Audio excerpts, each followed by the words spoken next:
Everybody, welcome back to your favorite media response show. We are X's for Show, and you can check us out at X's for Show on all your social media and the like. As for me, I'm Nico, and you can find me at Nico Action. That's NICOACTION. And you guys can find me there all the time. And I am having less of a good hair day than I thought I was, so hats on. I'm TK. You can find me at TK Elemental. I think your hair looks fine. It's just not translating on camera. It looks great in a mirror in my house. It's Teaksgiving season, so it's your season. You are at your peak power. Welcome. I'm not quite at my peak power yet. I'm next season, and I'm your producer, Kevo, and you can find me at Kevo Really. That's KEVOREALLY. And we're here to have some fun, like we do. Not me. Serious business only. I'm here for serious business only. Oh, sure. Well, if we got to get serious with it, then it's time to bring in the big guns. Or Monopoly or something. It just won't end. So, but we're having a great time with it. It's a great game. And so before we get into Lower Decks and some of the other really cool stuff we've got coming today, we're going to finish up our bracketeering game from yesterday. And to do so, we need all the players. And that means we're bringing in one Mr. Jonah. Hi, yes, serious businessman Jonah here. No goofs, no shenanigans, no nothing. No goofs, no shenanigans, no nothing. All right, Mr. No Goof, No Shenanigan, where can everybody find you online? If you want to see me with my very serious business profile and no goof or shenanigans, you can follow me over on any social at Peak Jonah. That's PEAK. And for all you business-minded people, that means LinkedIn. So every now and then I get emails from LinkedIn, and I'm like, really? All right. So we were doing a little bracketeering, and TK, we paused yesterday, and I don't know. Does the bracket still exist? Do we have to rebuild it? How do we re-brack? No, it's still there. I had contingency plans because the bracket has a couple of times slipped through my fingers like sands through the hourglass, which is a big pain in the ass. I'm trying to remember. For one of them, I literally had to go back and rewatch our entire video and just like reselect the winners and get it set up again. So I had documentation of where everything was, and I was like, I can set this back up again if I have to, but I left the window open all night, and nice. Yep, came to start the broadcast, and it's there, it's ready to go. Yes, Tasty Cake, exactly. My favorite, actually, sorry, second favorite soap opera, one I watched the most. These Are the Days of Our Lives, but my favorite of all time will always be Passions. Mine is All My Children. I grew up an All My Children guy. As the World Turns, actually. Because the gays, right? Because the gays, yeah. Jonah, did you ever watch any trashy TV daytime soaps? No, but I am tangentially related. My mom's best friend growing up, her nephew was, I don't know the specific one, but he was a star on one of the very, one of them, one that went on for years and years. So she actually went to an event that was they were doing a charity event, and she got to meet all of them. I have no clue any of them are. I just need you to understand that what you just said is, I'm Daphne Aguilera, Christina Aguilera's cousin, or our mother's hairdressers live on the same street or whatever. And make me drool. In fact, Naughty Baby did do a no-no. I can do every... I don't know what it is, but I actually thought the Andy Dick show was one of the... It was really funny.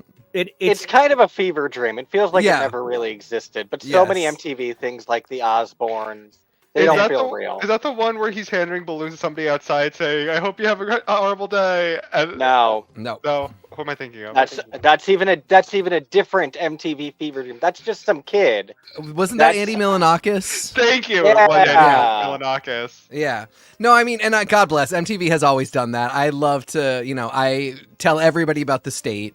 But my other really huge favorite from the early 90s was MTV Buzzkill. Oh, yeah. Which was a very early pre-punked prank show. And the one that I always will remind people about is at the VMAs one year, one of the guys on Buzzkill looked exactly like Isaac Mizrahi. So he went in pretending to be Isaac Mizrahi. That's right. And Cindy Crawford's friend, Isaac Mizrahi. just has this unhinged moment with Whitney Houston where they are screaming and holding hands and spinning each other around. And Whitney 100% thinks this is Isaac Mizrahi and they are having a real moment. I've seen this or something parodying this. Yeah, So that is fascinating. This anyway. sounds like we are going to have to do a combination. MTV Fever Dreams. Yeah. Our 1993 episode and our current topic, which is the bracketeering of squads. We'll have to bracketeer some 1993 MTV squads. Yep. But until then... In the meantime, we got 5 left. In the meantime, the in-between time. I'm all Sway, Gideon Yago, Tabitha Soren, Kurt Loder. I'm an MTV News. That's specifically 2 different eras. Well, actually, Tabitha Soren moved backstage and became a writer for MTV News and an executive. So she was actually one of the people who edited Gideon Yago. Yeah, but the Gideon Yago era was very different from the Kurt Loder, Tabitha Soren era. But Kurt Loder was the head of MTV News the whole time. I know, but you know what I mean. I mean the opposite. I think that MTV News remained consistent. It's just the faces changed. But MTV News was still the people who told me Biggie was shot. So... We'll come back to this. Coming back to it. All right, let's go through what we got already. Yeah. At D-list. Yeah. You know, I think it's a little surprising, some of these teams, but, you know, it's what we got. I think these 2 are exactly correct. Well, all right, so let's start with our game and what it is. Bracketeering is a game where we take a look at a bunch of things, say what's better, what's worse, etc., and go from there. And now yesterday, we started this with a new version where we're tiering things. Right? We added an I to our bracketeering, and we tier now. So I got to be honest, I actually can't tell what some of the smallest ones are in the image. That's okay, I can tell you all of them. Terrific. So can you read through them? Yeah, so D, we got Will and Grace in the Twin Peaks crew. And everybody keep in mind, because I feel like this got lost in the shuffle as we were rating these.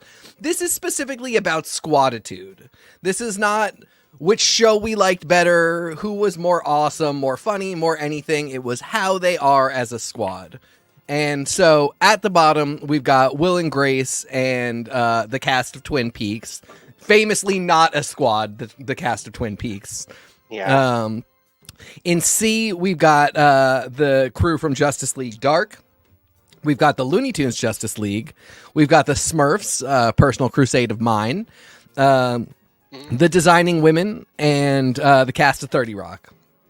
At the B tier, we've got the X-Men, we've got the MCU Avengers, and we've got the ladies of Wisteria Lane.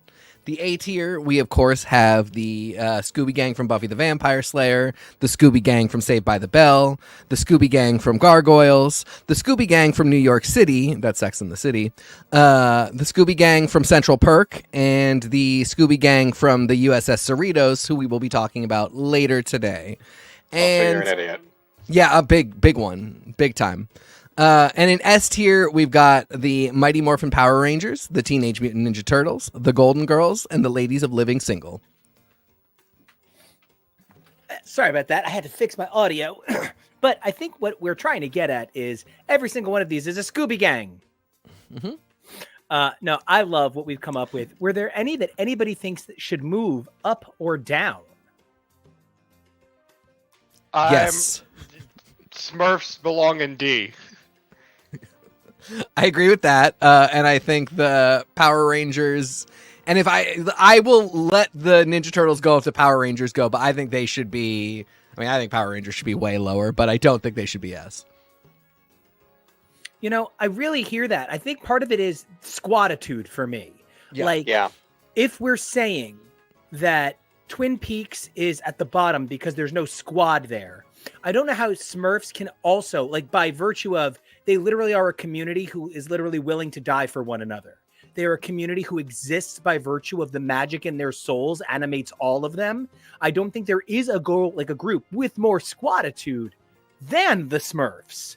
But here's the problem. They're not a... Sorry, go ahead. No, but then by that same token, I can understand where like the Smurfs go to the bottom. But then if the Smurfs have to go to C or D, there's no way the Power Rangers are an S. If we're talking about squaditude, the thing where these people are literally willing to die by one another, I think Power Rangers have to be S.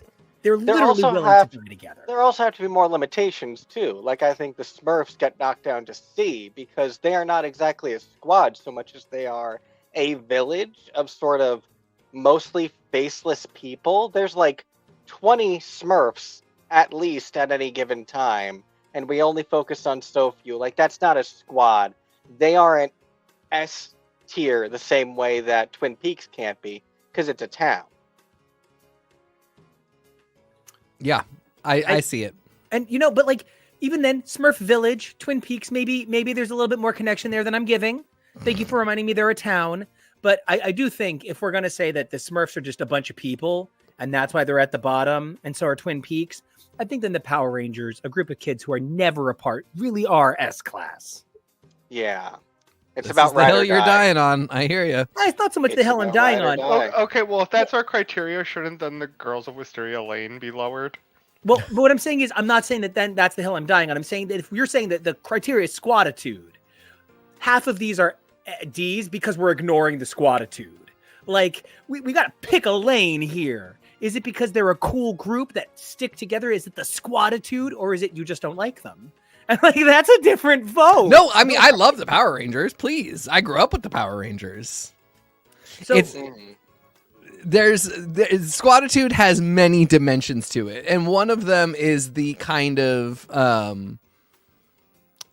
don't want to say it factor, but like the cool factor, the timelessness. Like there's a lot of things involved. Power Rangers very strong as a squad, not super timeless, and increasingly silly the further we get away from them. So to me, that lowers them. I'm not saying I don't think they are a D. I don't think they're even a C. I think they are. the chortle. I don't think they belong at S. Like I was like, oh, that's. I don't think they belong at S. I think they're like a really good B squad. All right, I think if they were a really good B squad, then we gotta. Honestly, I'm not even like. But then the Golden Girls can't be S. Oh, and no, Golden Girls are absolutely S. But I think what I'm trying to say is that family connective, that family, and they're not cool. The Golden Girls are not cool. They're cranky old ladies. Like, and I love them, but I think I'm trying to say like I don't understand some of the rating as a consistent squatitude. Then, I think that's where I'm coming at. So I think with these last 5, I'm gonna be really grading on squatitude. Okay. Right. So I think it's time to take a look at the last few categories. We have a 5th group, and this group is kind of like a wild card. I was trying to come up with some people you might not expect, but are still a squad. And our first squad of this final crew is the Disney Fab 5. You know, I don't think you get more squad than these guys. They exist in every country, in every language. They are the spirit of joy. You know, and obviously their commercialization and their hyper product placement, but this is literally a YouTube show. So you already knew that. So, you know, I think the idea here is what makes them a cool squad. They exist in every multiversal universe. Like they are always the best of friends. They can create universes to be together. And I think that that's kind of like this crew has to at least be A class. The thing that maybe makes it a little tough to make them S class is one of them is a dog person and one of them is a dog. And I think that's a tough balance. Yeah. Having just played so much Illusion Island, these guys are way high up on my list. Even though Pluto is not there, I think he's there in our hearts. And that's just such a fun game. The fact that there's a piece of the game that is finding secret Mickeys, and when you find them, it creates a snapshot of the gang all being themselves and having fun on an adventure. You just can't help but love it. At the same time, yes, we all acknowledge that they are deeply commercialized, and that's part of it, and that's okay. But for me, that is sort of the ceiling that they can't go to S for me because of that. I would put them at a really solid A, probably. I want to address Tasty Cake said I think they said Goofy was a cow. No, Goofy's girlfriend is a cow. Well, on again, off again girlfriend. It's not his ride or die or anything. But Yeah, Goofy is a dog. Goofy's name was originally Dippy Dog for the first 10 years of his existence. So he was created to be a dog person. Then there's Horace Horsecollar and Clarabelle Cow that kind of round out that crew. But yeah, he was Dippy Dog for the first like something years. So yeah. And that's even part of what makes these guys magic for me. They have existed in so many iterations. Jonah, I'm going to ask you a question, and it's gonna put you on the spot. Did you discover them through Mickey Mouse Clubhouse? Were you were you an O'Toole kid? O'Toole, what's his name? O'Toole. So Mickey Mouse Clubhouse was a little bit past my my age bracket. I was, turning like 9, 10 when that was on and really big. I've seen some of it, but it wasn't like really you weren't super into the canon.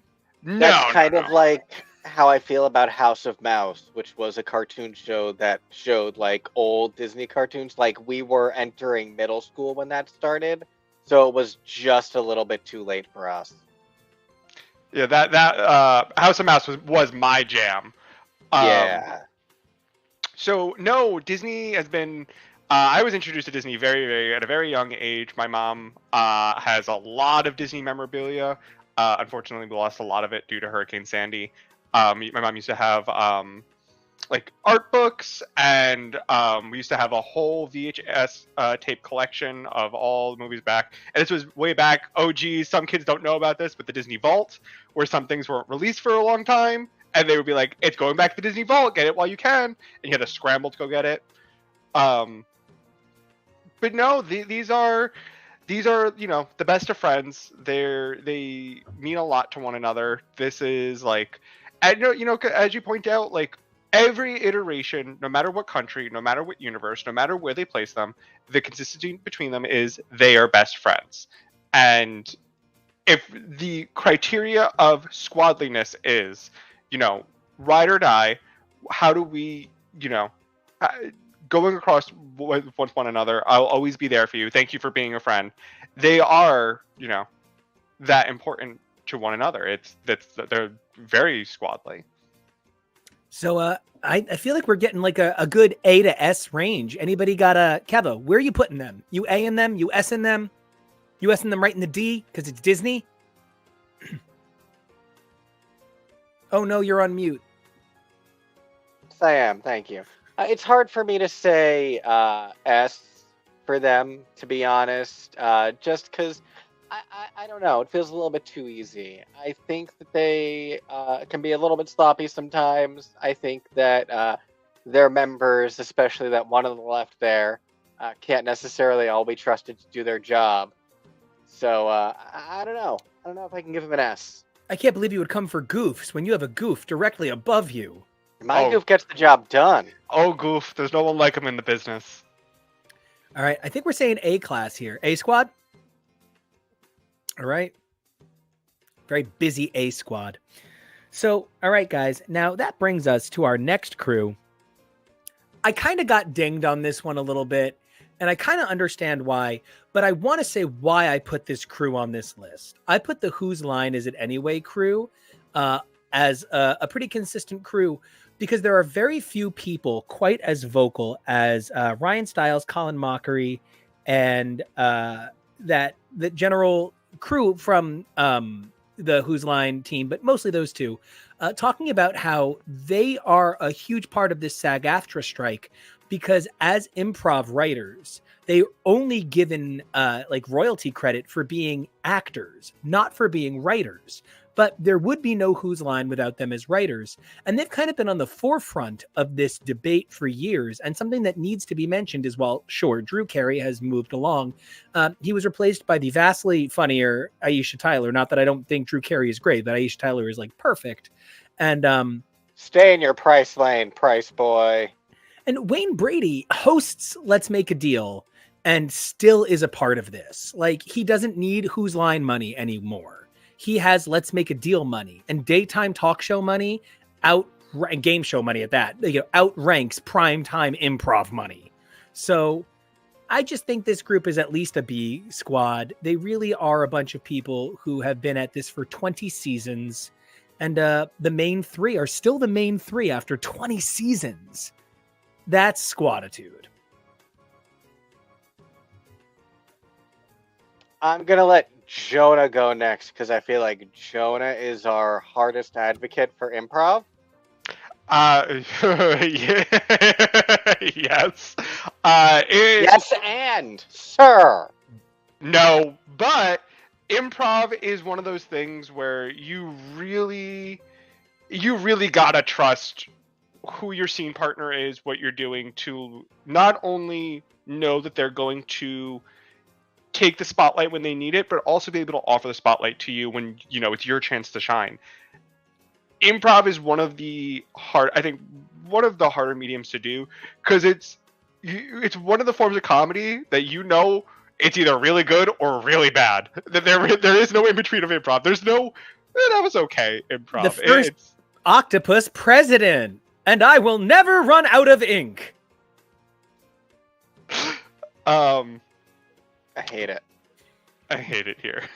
It's from Modern Family, season 11. No, I know, and I hate it. I'm not an improv person, but it's fine. No, it's one of those things where you look at clips, you look at the show, and they all gel and mesh very well together. And it's one of those things where I don't know if it's quite S. I see the argument for A as maybe where I'm going to bat for them. I could be convinced of S, but A for sure.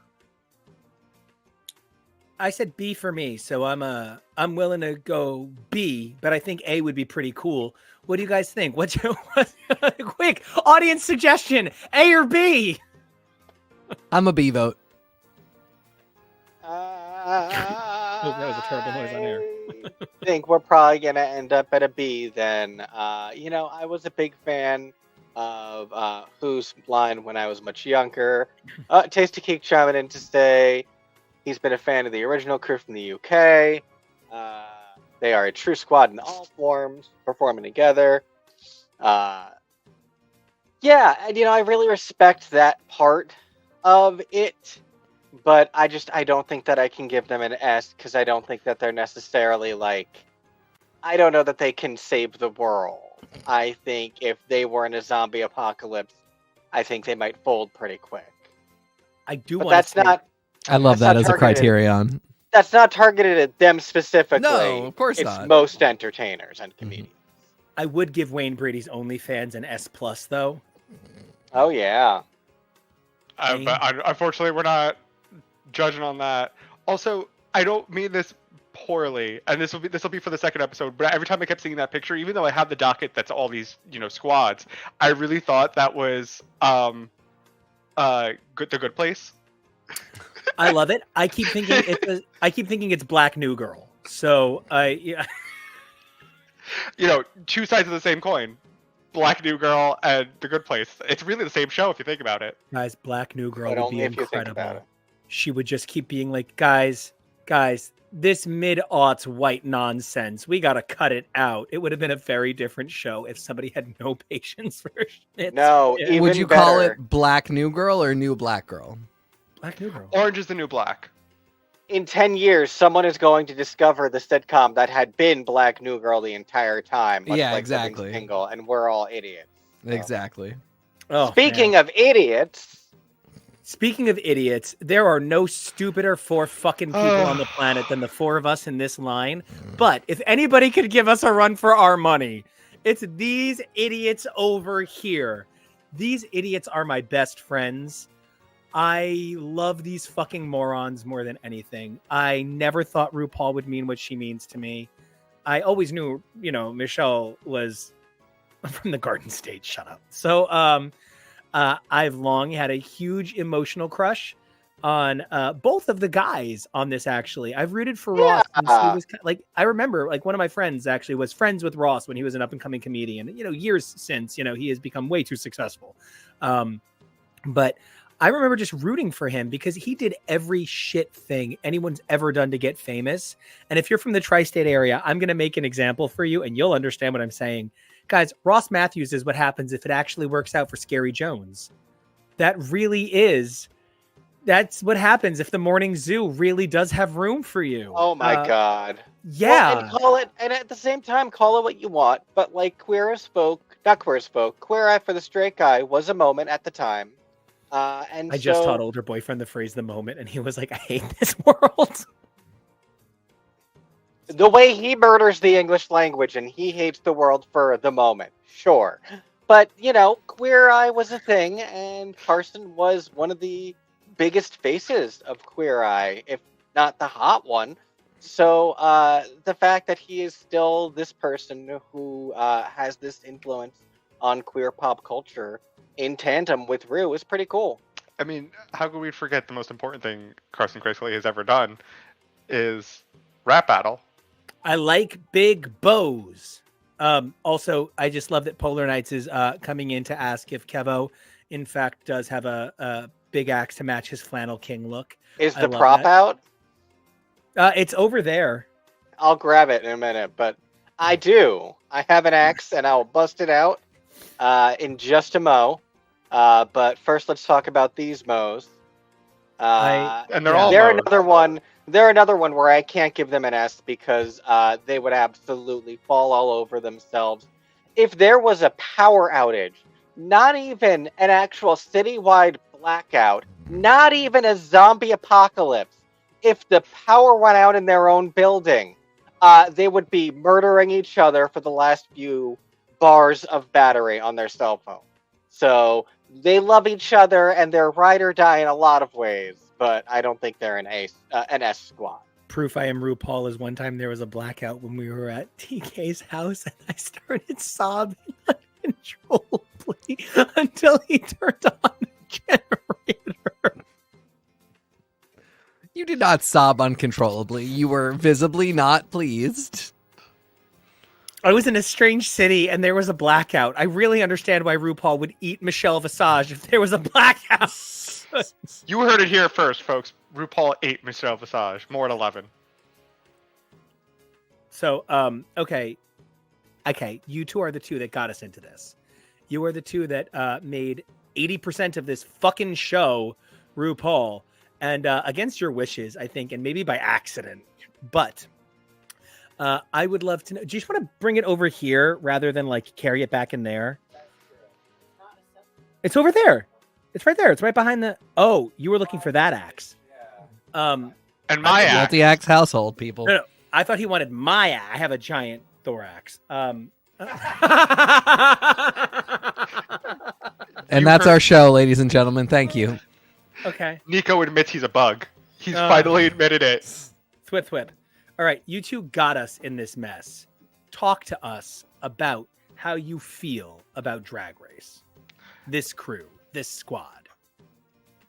They're great. Whoever's right in their banter, it's hysterical. I only wish Santino was still around. No, you don't. Don't I lie. hate him. Don't lie to these beautiful people who are watching us. Don't. No. We love you, TK. Wait, TK. We love you, Tasty K. There's a T and a K. I'm so used to saying I love you that like I immediately shouted I love you, TK. Night taste cake. Yeah, your brain auto-corrected. Oh, look, there's an axe. I have it. But you have an axe. We have a better axe. We have a better axe, but it's. I'm gonna say my pun For again. another You have an axe time. to grind. I heard it. You've did reached it your enough. pun limit. No, You've reached your there's limit. still plenty of episode to go. I can't hear anymore. These four are great.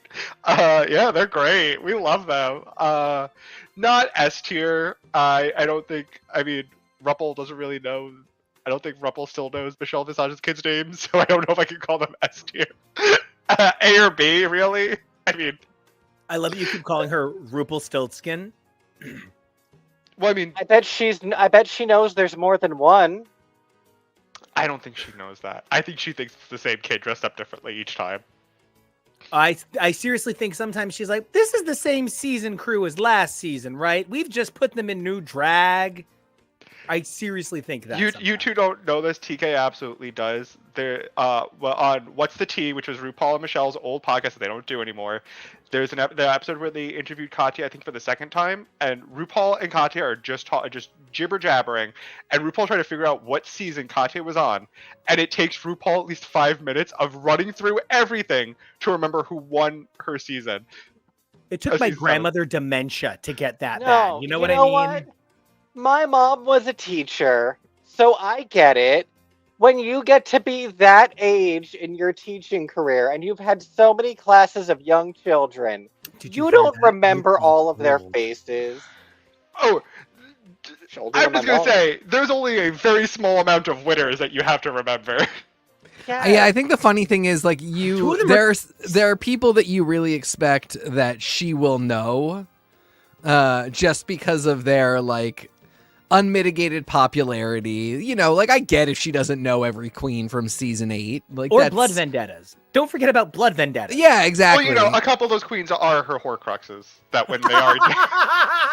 But the thing is, she's not aware of fan popularity. She's that's what I'm saying. That's why it's so funny, is because you're like Jinx Monsoon, the queen of Drag Race, and then you see that moment at DragCon where RuPaul does not know her name. No. And you're just like, that's inconceivable. It's Jinx Monsoon. Like, I absolutely get if you don't remember, like, Blake's Monster. Any, like... any, you know, eighth out the door from season 6 or whatever, but like Jinx, you don't remember Jinx? But of course, you know, Kevo, you're exactly right. It's just completely different when you're the teacher.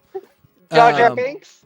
She was on our show. She was on the show, yeah. I just want to give away a free drag name real quick. Anybody who wants to do Florence Nightingale and do like a Welcome to Night Vale style nurse, I feel like RuPaul would have no idea what that is, but she'd be like, listen, I don't know what you're doing, but it's great.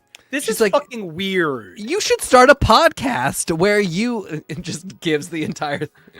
But who would play her? But is it funny? What do you have to say to 4-year-olds? What do you have to say to this act? I think of this act.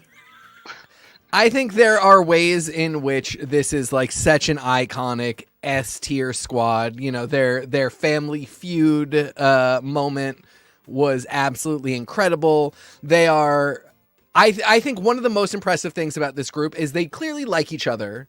They, you know, love each other, but they are all there to work.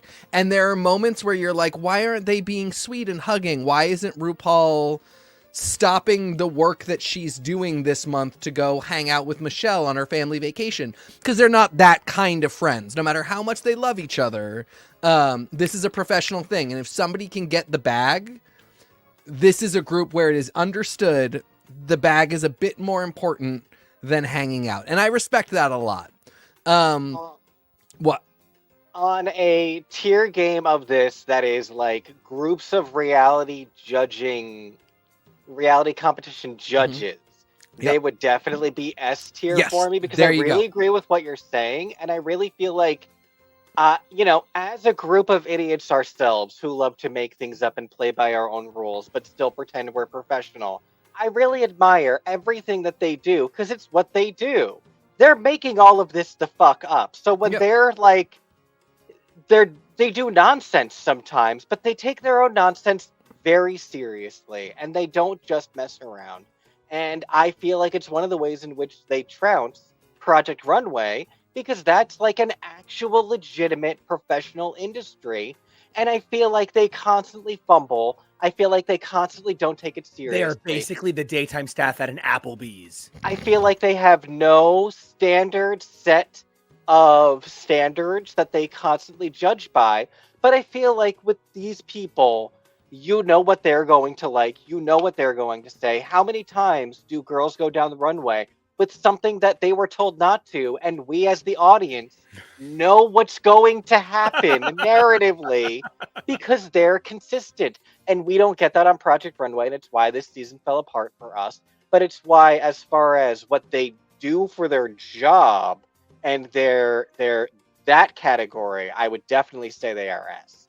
But like, they go to a B because everything that is not their job is a little bit lackluster. Like, even I would say I would love if they would do more stuff like Family Feud just for the promotional opportunities alone. But we see them so Hold on. Tasty Cake says, Nico said that with a stern face, hashtag Applebee's. Yeah, and then the face fell apart, and we're looking at this situation right here, Tasty Cake. Welcome to our lives. Applebee's, bottomless mimosas? I definitely need them to stop rolling the second I tell the joke. You know what I mean? So, you know, they are a B for me because they are lacking in the other dimensions that I think, you know, even I don't need them to be best friends, and I don't need to see paparazzi photos of them on vacation together, but I would love if they were doing like more appearances, maybe like a mini where they do some stuff. They are great for that little sliver of time that we get them, but give Reese us more. Would push it to an S. What's that? Reese would push it to an S. Yeah, I love Reese from the Down Under maybe, seasons. but Reese he's is not just here. the voice of reason. Yeah, Reese literally Reason. changed the dynamic. Yeah, Reason. All right, so B, we're saying B. B. Yeah. 13 I also- reasons why. I just want to say, no, Polar Nights, I will never ban you. Anybody who wants to get a little playful, come join the party, right? I mostly try to be clean on air if I can. But to segue to something that is a little bit less clean, I almost regret having this on our list for one of our hornier audience members. so I originally had the All-Star tribute to What's Going On, specifically because I wanted to vote on how much I love Nelly Furtado, which any of you who don't know, oh my God, Jonah rolled his eyes on air. No. I love Nelly Furtado. But me realizing, oh, Nico truly is the RuPaul to manufacture the thing, so he gets to talk about them. Yes. In a way. Yep. But do you know what Which happened? is why I made it go off the list. That and the fact that it is 28 people deep, and we would be announcing all of the members of the squad for 15 minutes. I just want to talk about the fact that it's a co-production by Bono and Jermaine Dupri. She said, make it knock. One is a temple, love a higher love. So Who would play her? RuPaul. RuPaul would play Bono in the U2 biopic. Listen, Bloody Sunday. So I want to talk about these ladies for a moment. We are talking about the 5 most important women to ever commit music to song.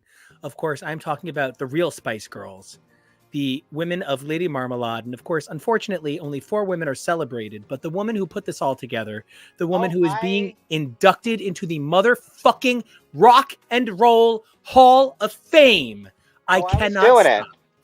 Shaka Khan. Honestly, this is Missy Elliott's year, guys. I mean, number one, we should burn the Rock and Roll Hall of Fame to the ground. Please, no one burn it down this week after I said that. But, all of the weird racial stuff was really uncomfortable. All of the anti-feminist stuff was so uncomfortable. And so I'm really glad to see a huge stream of positive inductions with Sheryl Crow, who should have been inducted the minute she could have been, Missy Elliott, who also deserves that induction, but also Rage Against the Machine. Don't forget Dolly. Dolly's induction is one of those things where it's like when Janet was inducted, it's such an insult that she wasn't inducted sooner. Yeah. But these 5 women, God, this is to this day, this is the female, all get them together, get them in one studio, record anthem.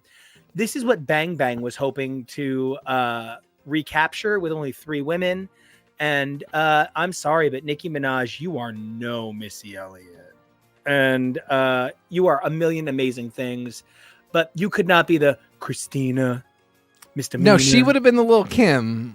And I also maintain that she's not that.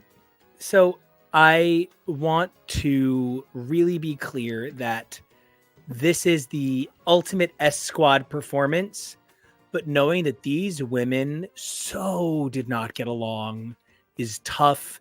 3 of them have spoken at length about problems with the others.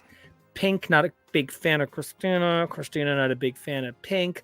Lil' Kim doesn't know where she is, depending on the Valium and Vicodin situation. She thought she was judging America's Next Best Dance Crew. She really thought she was on AGT that week. America's Who's the Got one Talent. who grabbed her tit at the movie? Diana awards? Ross grabbed Diana Lil' Ross, Kim's I tit. just gave a little. And I'm even Little scoop. I'm even only saying that to take the heat off of Lil' Kim, because see, everyone does things. People do stuff to her too. To be entirely fair, I think she was probably the easiest one to get along with at that shoot. So Yeah. Her and Maya, just you cannot convince me Yes. that Maya has a bad word to say about anybody. Yeah. Maya seems like the nicest person. It almost seems like she recorded Case of the X under duress. So I think while this is a moment in pop culture history that there isn't a letter grade for, this squad of women is unfortunately an A or a B because they genuinely do not like each other and they have ever been in the same room 3 times. And none of them were recording the song. I was gonna put it lower. I was gonna put it at like a C. I was also Yeah, going to say I mean- C. I Yeah, love we're at them. C. This is not a squad. This is an accident. There's something to be said that they were handpicked for this kind of thing, which is, it wasn't like they came together. They were all great, and they were like, hey, like, let's, our team is working with Moulin Rouge. Like, they want to do this. It's gonna be a moment. Like, let's go for it. This was, no, they were all picked for this. It was, and they all slayed it. They all did great. And when you just watch the music video, you don't think, oh, there's a ton of internal problems, but they don't really like one another, because they all look amazing. Yeah, I think Dee Snider looked incredible here. Listen, don't get it twisted, sister. That was amazing. I did not think you knew what I was referencing. What a I know who strange Dee land. Snider. Listen, deep cut. I've watched the Dee Snider family reality TV show that had to get canceled because his daughter and the daughter and the mom did a fake boxing match to work out their problems because this was a great idea. And she went to her school counselor saying, "Yeah, me and my mom fought. And she gave me a black eye." And then they got investigated in the middle of shooting and had to cancel. I've seen Dee Snider's Video full comic. filmography. He was an actor for a couple of years there, and I have seen all of those horror movies. Circling I'm back. trapped here. Circling back. The cultural reset of this moment can't be understated, but in terms of this being a squad, I can't. I personally cannot put this higher than C. You were 3 years old. And me rocking in my little onesie, having a good time. Picture I of used old to, JoJo. when I was young, I used to say Christina Aguilera was my girlfriend. Same. I believe that. Yeah. Would they be considered? Tasty Cake just asked the actual greatest question ever. Would they be considered the Suicide Squad of music? No, I think they're the Birds of Prey. I actually do find projects like this, or remember that time Pepsi had Beyonce and Britney? Well, what I was going to say is if we were talking about the ladies of VH1 Divas Live, even that first year, even that's more of a squad. Oh my God, that moment where Aretha literally shakes her head in furious anger that they're making her sing "You Make Me Feel Like a Natural Woman" on air. No, but this is Suicide Squad. That's like the Avengers or the Justice League. Yeah, exactly. That is one of the different types of squad. Yeah. Aretha Franklin being so angry that they're making her sing "You Make Me Feel Like a Natural Woman" next to Carole King and Celine Dion is one of my all-time. Literally, there's this moment they cut to her going. Well, and the greatest thing is Carol's commentary after where she's like, so I step back because that is Aretha's song. I know I wrote it, but that's Aretha's song. She's had it for many years. That's her song. And then she kind of, it's unsaid, but the problem is Celine Dion does not have that filter to this day. But, you have to respect that there was something very loving in the competition and loving of song. I don't like the food, but Divas Live 2 is better. I don't think that's incorrect. Anyway, we will do a ranking of Divas Lives at another time. Can I tell you what? Look at how his eyes just lit up. We're definitely having to do this now. Can I tell you a clip just came up in my feed earlier before the show? Celine Dion trying to step to Beyonce. And I'm yes, that's actually I don't know part what the of energy of tonight is. She's stiff, people. Leave her alone. Yep. That's a really funny one because she, like I said, there's something very competitive, and Aretha is angry, but there is a uniting force in that last song of the original Divas Live. In the one with Beyonce, Celine Dion clearly thinks she's the most important person in the room and nobody should do anything. And Beyonce knows, in fact, that she is Beyonce then in the same way that she is Beyonce now. I cannot see that at all. It's cherry Trying picks. to wild cherry. I didn't want to interrupt you. I did. Beyonce was Beyonceing about, and this is the. It was Beyonce. Yep. Also, how could? Have I never seen Beyonce? Some things no just feel like they're right there. Say. I just want to have a Beyonce seance. Guys, we're at 45 minutes. Jesus, are we really? Oh my God. Okay. Yes. All right. This is a C tier. This is a C tier. Let's get to this last one. All right. Bear with me. This last one is my personal favorite. I think Oh, this is yeah. S class of all S classes. Anybody who's been following our adventures understands that this is a group unlike any other group. This last group is the cast of Modern Family and their good friend Batman. And it's important to note that Modern Family and Batman squashed their beef. And look, they're all hanging out at this party. Bruce is right there. He's looking at Claire, thinking she's handsome. Luke is getting to look real cool. He's going to be the next Robin. I love the cast of Modern Family and Batman, their good friend. I do think that Polar Knight said, guys, be nice to Kevo, respect your elders. I'm 37, you wicked old witch. Polar Knights, I am actually the oldest person in this crew.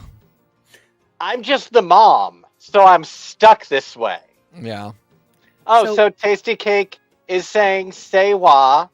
So we should explain a little bit more the actual reason for this. We have a very famous story that we love telling about an early round of bracketeering that we played, which was...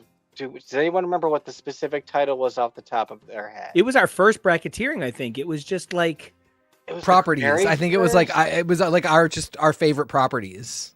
Yeah, it wasn't the one that had Godzilla and Batman on the cover, but yeah, it was just like our favorite shows. We're bracketeering and similar shows showdown, and so we ended up in the final round with the way that this game bracketeering normally shakes out, with Modern Family versus Batman as the greatest show of all time, because that's just how bracketeering works sometimes. And Modern Family beat Batman, but now here we are. They seem to have made up, and if you want to check out that episode, I'm going to pop that link in the comments. But obviously S-Class for this group. S-Class all the way. I mean, they still do daddy-daughter dates. Like, literally, Jesse Tyler Ferguson still takes Aubrey out for, like, dates. Like, they still have, like, daddy-daughter time. I think that, we see that when Luke puts up hey, I'm trying to get back into fitness stuff and, like, flexes, you see Cameron be like, hey, man, I'm proud of you, because Cameron Eric Stone Street was actually a like college athlete and was a very fitness minded guy, even though he's definitely like a big bulky kind of guy. It's a crew of people who still really care about each other, and I think that's really amazing. And I also want to point out that in the most recent episode of Press Your Luck, Elizabeth Banks said her favorite thing in the entire world is when people come up to her and ask her if she's Julie Bowen. That'd be my favorite thing in the world too.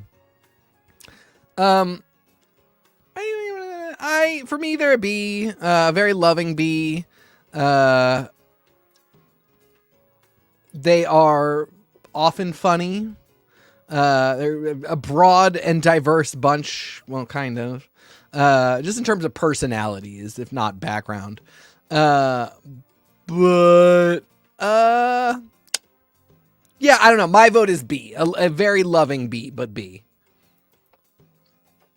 Jonah, what do you feel? Modern Family and their good friend Batman. I've watched Modern Family over a lot of times, not nearly as much as you two have. It's not off by now much. I keep forgetting that Batman was a really central and integral part to that last season. Once they made up, he was there in every episode and every scene. He was the nanny. He was the nanny. We're- He was the butler. We're making a lot of jokes, but they actually are recurringly friends with a billionaire who is a famous voice actor who I think would play a really good Batman. Josh Yes. Gad would do a really good Batman if he played the role seriously.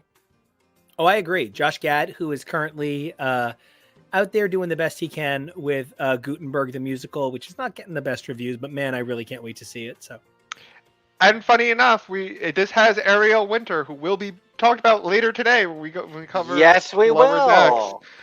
Excellent.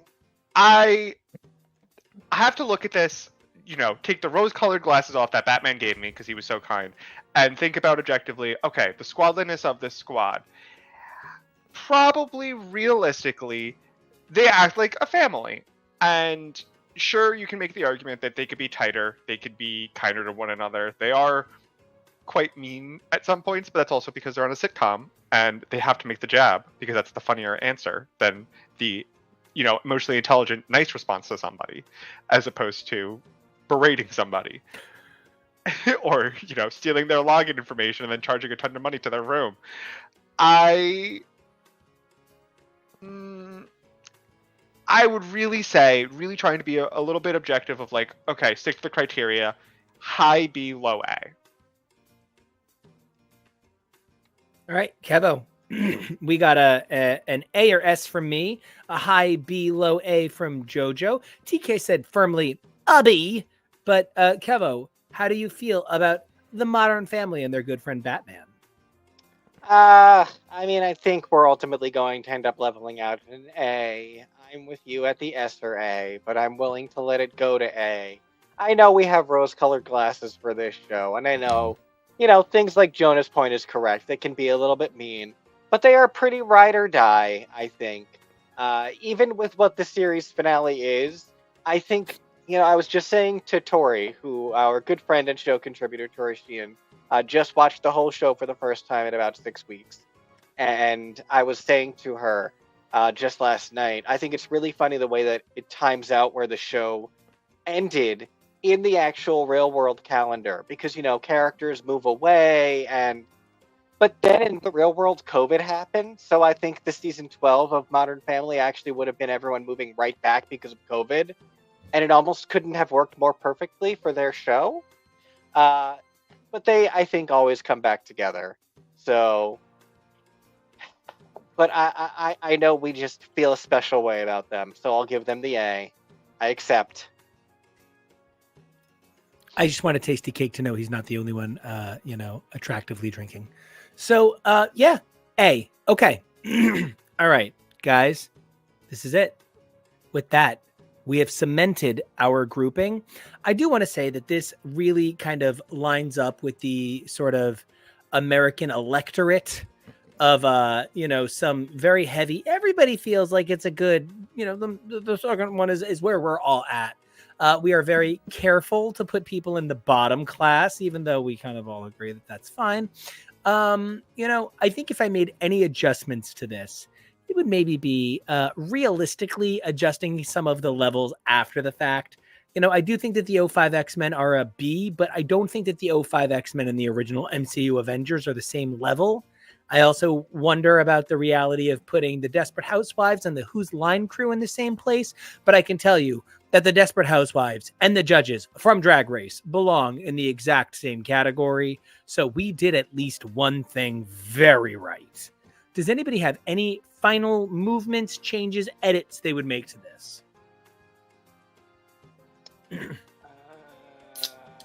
I was working. That's why I didn't answer. I was bringing the image up. Not that I wouldn't spend like another hour debating. Not that doesn't just take into personal account. Yeah. Of, I like these people more and I want to put them there.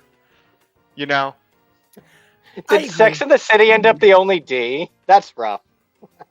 No. We also had Sex and the City. Oh, this is the voting by our fans. Oh, This is the total final voting. So this is the final. I have been so confused. I was like, this is not the same as what we just did. So yeah, So, this is the final voting, including our fan votes and our votes, or I'm just not sure what I'm looking at. That's just fan yeah, I votes. believe, yeah. Well, this is just fan votes. Yeah. Terrific. So it looks like our fans agree with us that very definitely the Golden Girls are like an ultimate crew, but it feels like there are some differences along the way, though it looks like the Disney crew wound up also in the A group. It looks like our B group still includes the amazingness that is the original 5 X-Men and the Drag Race bunch. C group having Smurfs is pretty consistent, but I did not expect Sex and the City to come in so low. TBH. I am wondering who voted for Sex and the City so high.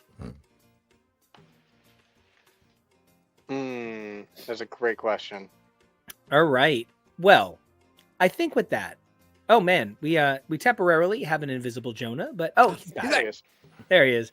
All right. Well, guys, with that, it is time to get to the point of today's episode. We are just, 2 seconds behind the time schedule, but not really by much. So let's take a look then at what we were here to talk about today, which is Lower Decks. Now, I am so stoked to talk about the Lower Decks finale because if nothing else, this Lower Decks finale gave me something I wasn't expecting. I was very nervous at the penultimate episode that this was going to run extensively long. This was going to be like a 2-part premiere into season 5, and Mariner would be off in some weird situation. I think Lower Decks making a decision here to resolve the storylines in season 4 in a way that excites us about season 5, even though I don't necessarily think that the cliffhanger is going to last that long, right? I feel very much like Lower Decks made a decision to be a very adult show, and we too readily laugh at the quality of humorous animation, saying it's sort of automatically by making it animated and funny, we say that it's juvenile. I think Lower Decks took the emotional high road here and created a map for growing past your adolescent insecurities into your adulthood. I think Mariner represented an important turning point, while Boimler represented sort of the balance of it. Mariner dealt with herself, but Boimler dealt with the sort of expectations everybody had of him. How did you guys feel about what I thought was the most serious episode of Lower Decks maybe ever? I think the point that you made about how we look at animation that is funny is a really interesting one because we're in this kind of weird space with it right now. I think we're a generation that grew up with really fantastic animation that kept aging, but there is this cultural understanding that like animation is really stupid, and I feel like we were really growing out of it. Then Rick and Morty hit. And at first it was like, this is a really funny, intelligent show. And then Rick and Morty fans hit. And we kind of dropped all the way down where it's just kind of like, no matter how funny a show is, if it's funny and animated, it probably is stupid because it attracts this audience of morons. The Szechuanity. Don't know how to behave in a McDonald's. Yup. And so this is a really great example of what the cure to that is, which is, I think a lot of similar values, but some restraint and a kind of, being balanced by an IP that is not prone to going so overboard, that really doesn't let its fandom... it doesn't have room for its fandom to just be kind of asshats. And I think what we got in this episode was really the evolution of all of that. We've now gone from a basically entirely episodic show to something that is much more serial, that's going to possibly continue to have ongoing storylines. We went very reflective on what was a really interesting Star Trek moment in this TNG episode that they have been referencing, where, Wesley goes to the academy and makes this group of friends. And it was a good storyline, but it was typical that era of Star Trek, a little bit cheesy because it's ending after 45 minutes. The insane implications of what happened in that episode, and that, Nick essentially got a person killed. That Wesley is never like, I've really a lot of trauma from one of my squad members dying. None of that ever comes up. So this is really the first time that we're processing one of those big episodes.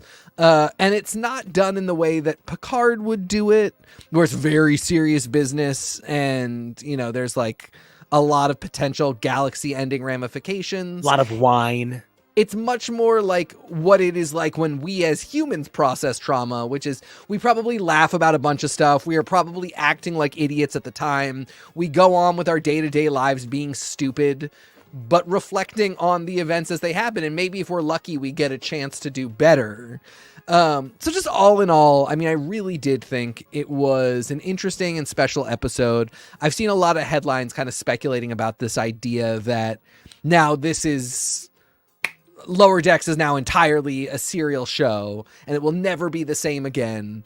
I think those are a little bit sensationalist, and boy, if this was not the week for sensationalist journalism about media fandom and IPs.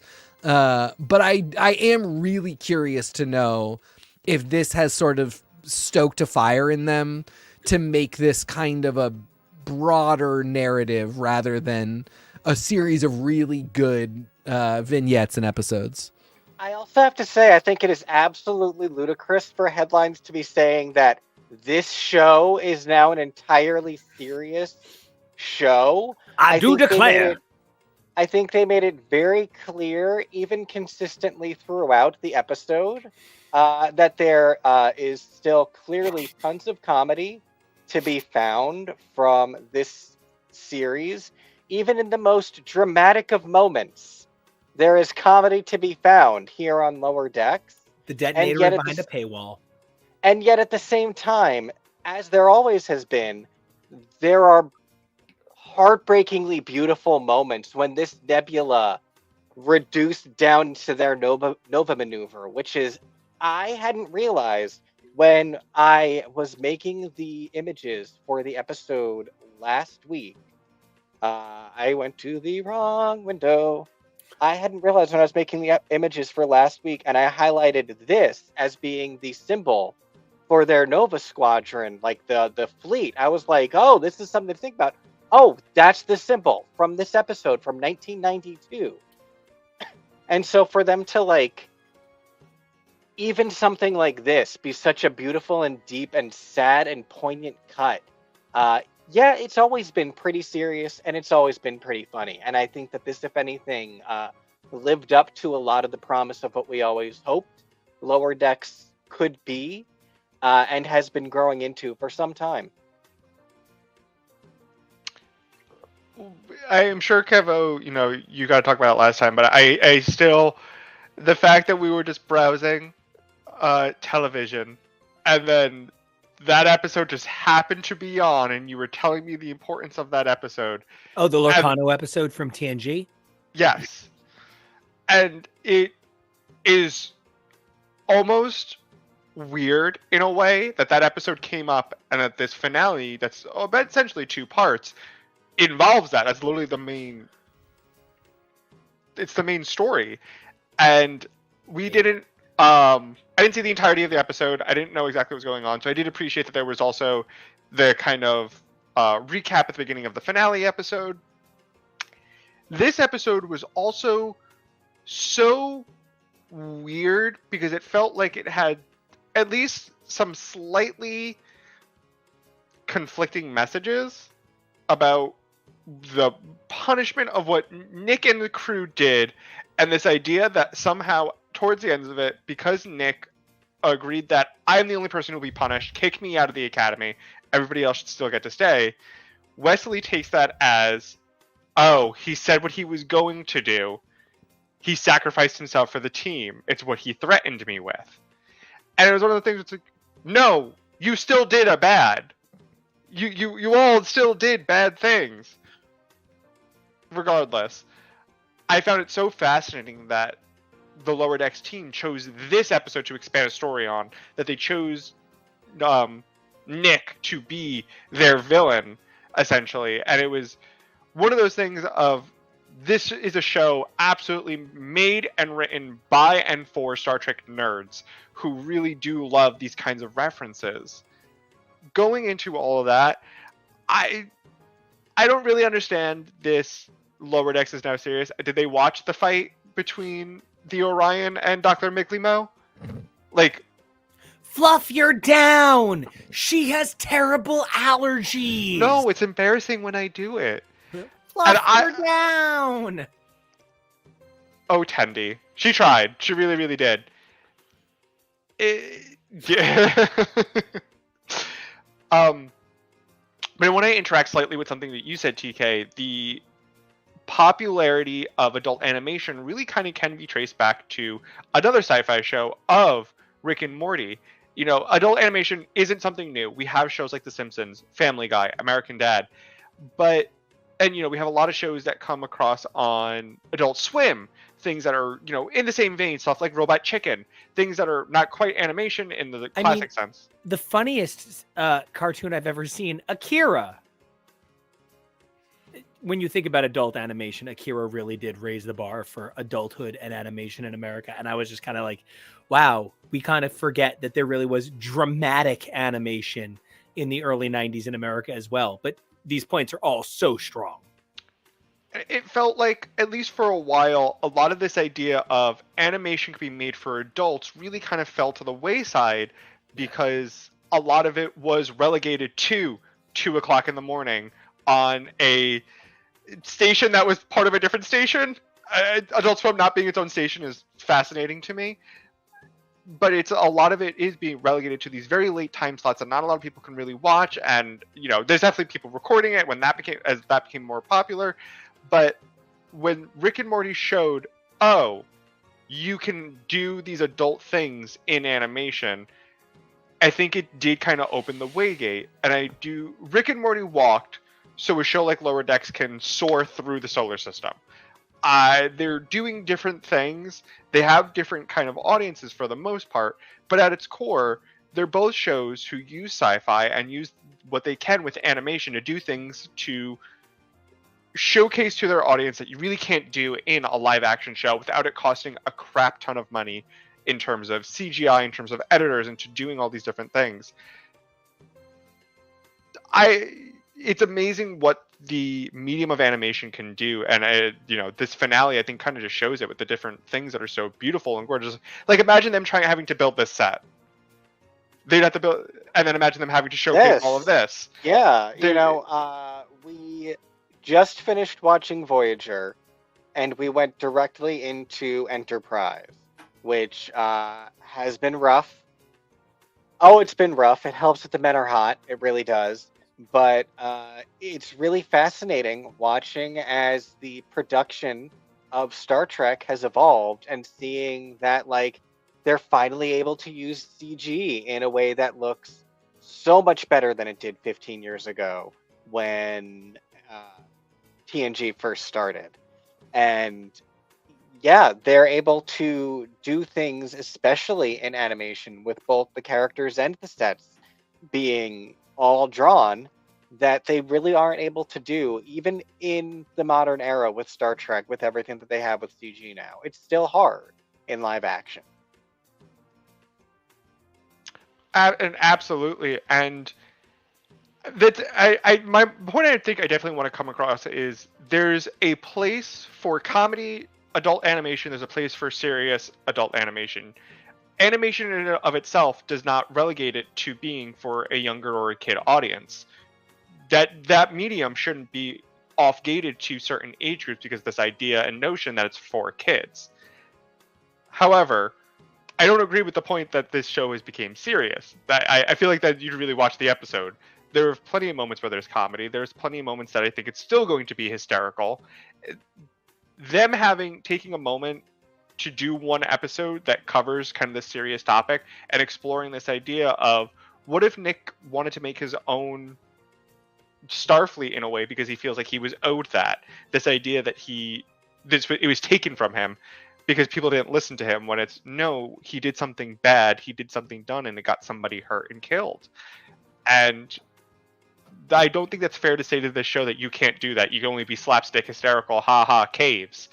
No, let them be able to explore a lot of different stuff, because this kind of show can have a shorter turnaround comparative to, I imagine, to other Star Trek shows. Well, and I think a lot of the criticism that I've seen has not even focused so much on the seriousness as the serial nature of what's going to come next, where the seasons will be more like a season of Picard, where there's just going to be one big overarching story. And I also don't think that's going to happen either. But I think this sort of questioning about how they could do the show differently, and if this episode marks kind of a Rubicon, speaks to the same point, which is just like, the show is fine as it is and is evolving the way it should. I think it would be really silly to think that it needs to go in a more like a hard right serial direction, in a hard right, more dramatic stories direction. I think really what it has shown us time and time again is that it's repairing something that was becoming a little bit of a problem for Star Trek, which is that there's no levity.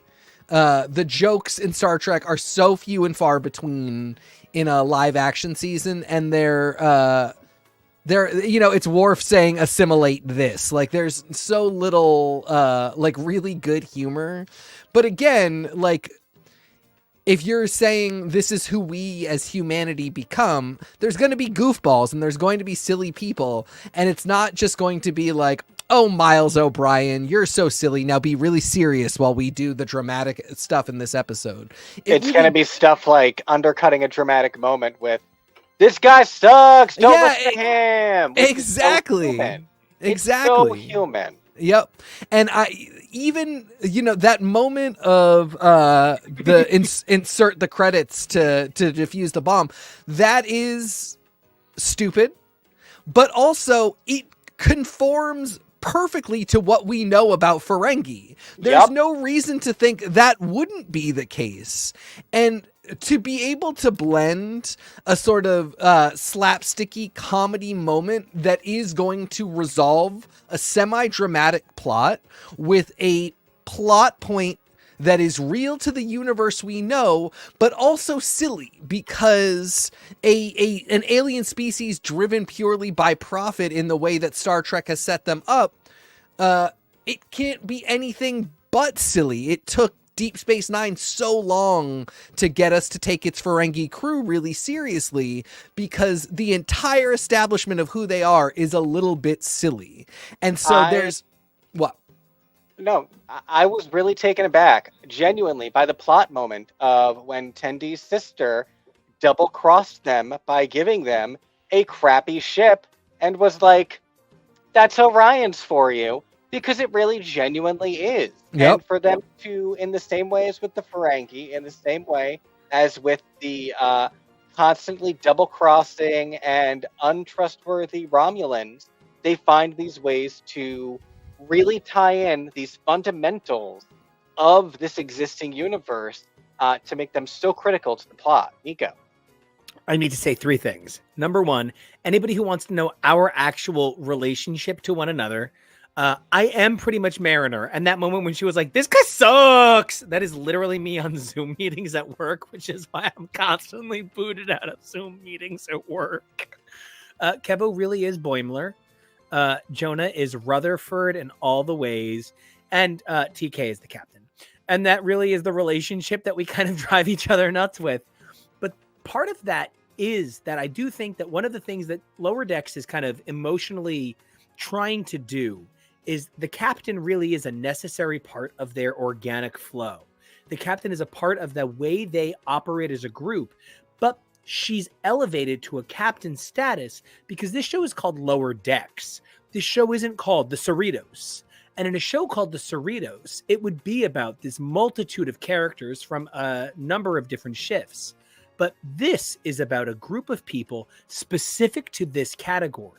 So one of the things this show has to do is it has to create these opportunities to inject what you're talking about, Kevo, that humanity, that very humanist response.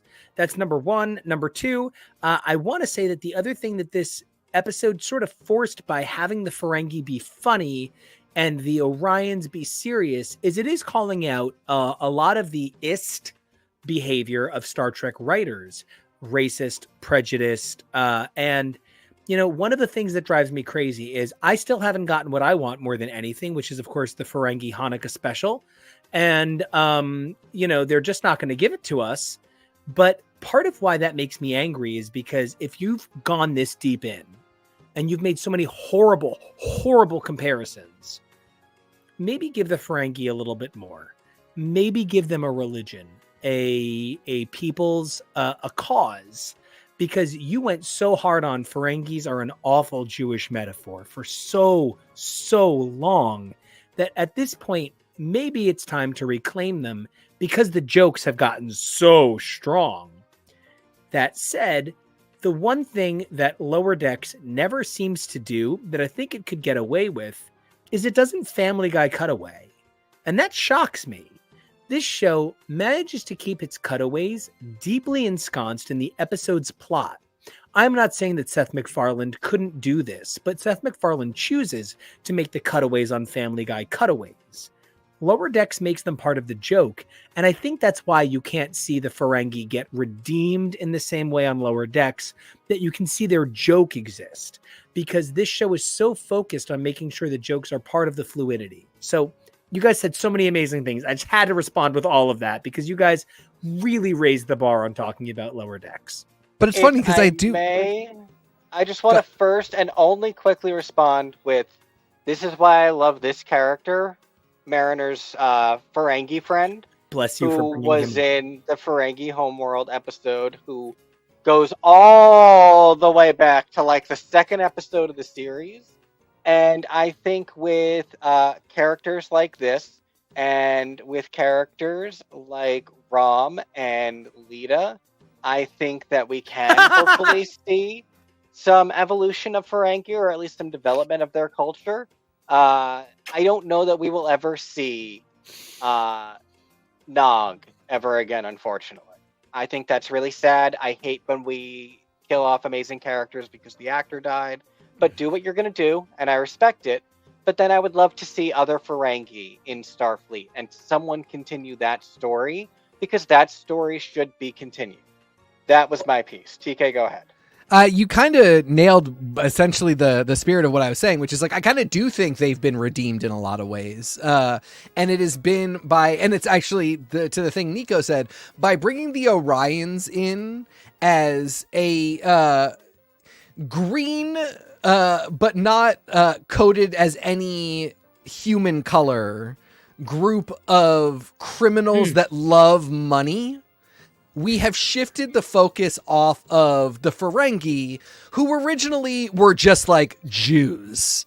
They were they were Harry Potter goblin-esque space Jews. Well, and I just want to say that as you are the chosen people, you get to have the most anger about this. And I wasn't really angry about it, but I was like, yeah, this does not look good. I'm sure that it was all unintentional, but like they kept it going for a long time.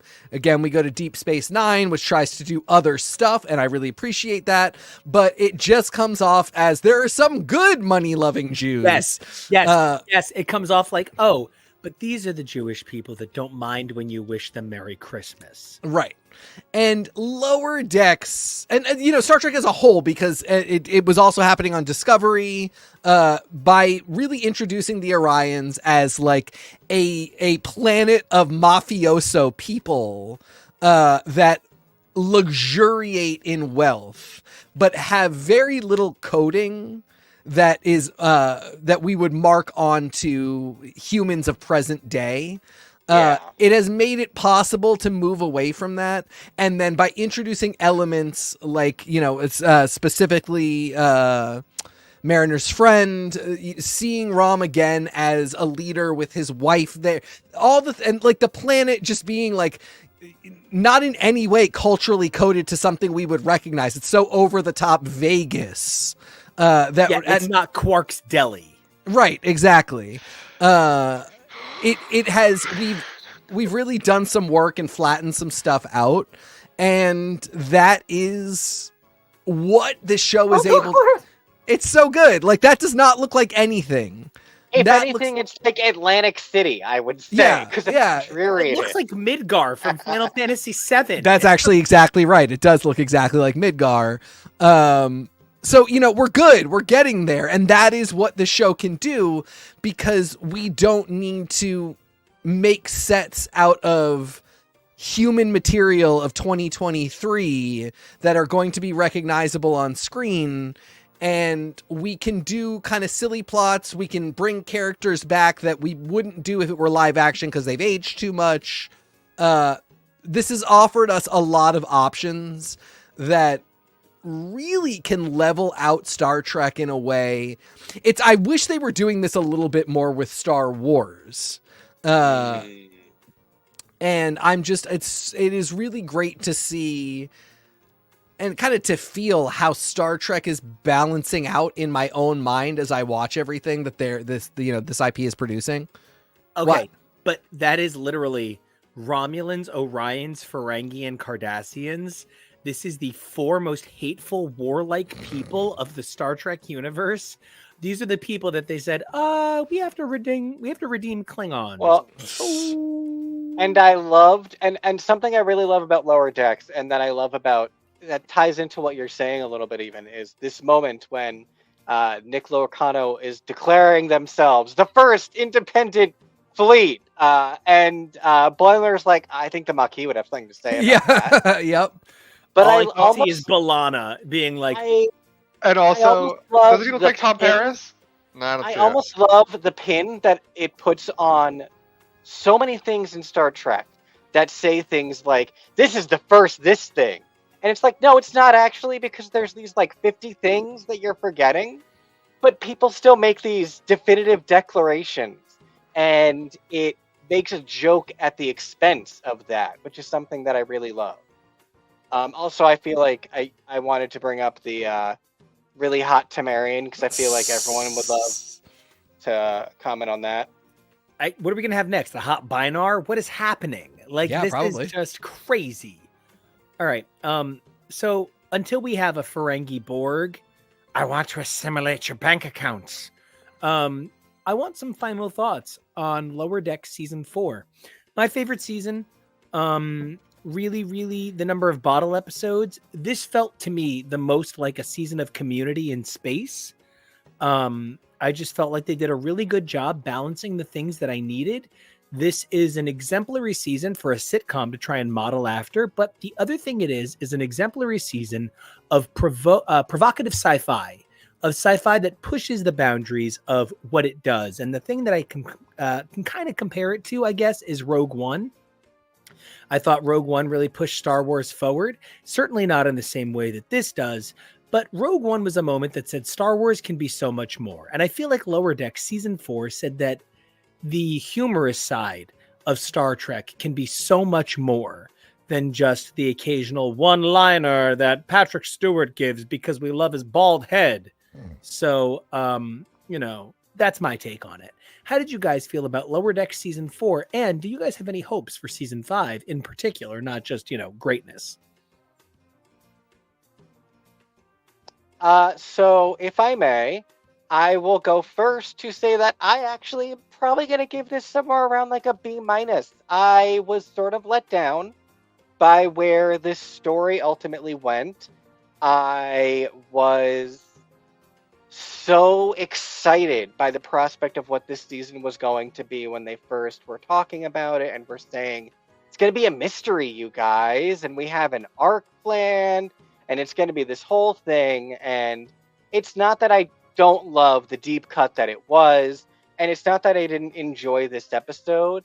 I think I let myself get a little bit too carried away with the potential of what this could be, and the things that we were saying last week of us being like, what if Cedo is still alive, guys? What if this is a whole fleet and there's like a war next year? And then it wasn't. it wrapped up in this episode, and it wrapped up kind of quickly, and we didn't even have to call on these super cool, badass Betazoid women that they introduced, and it went nowhere. Because that's the thing, too. I was like, the Betazoids are involved, and there's mutinies involved. So what if the Betazoids are being used to detect people who are going to mutiny, and that's how they're gathering their people? Kevo, But I need no, you to write Star Trek. it wasn't any of that. And it's fine what it was. I just got a little too excited. And thank you. No, I got so excited. And so excited. And it was so Deaf. it finished. And, you know, with the way that the episode ended, it's kind of exactly like you're saying, where I don't know that this is going to necessarily be any kind of ongoing story, or if this is going to be one episode. When we talked about the new season of Solar Opposites back over the summer, I discussed how I was really disappointed by the end of season 3 into season 4, because the way that they left off season 3 was kind of a bummer. But then ultimately where they picked it up and how quickly they dispatched of all the stuff I thought was a bummer in season 4, I was like, all right, it's fine. I don't know how much Solar Opposites is influencing Lower Decks to where, like, maybe Tendi is only going to be part of the Orion Syndicate for 2 episodes, and then she's back with the team. Or is it the wall?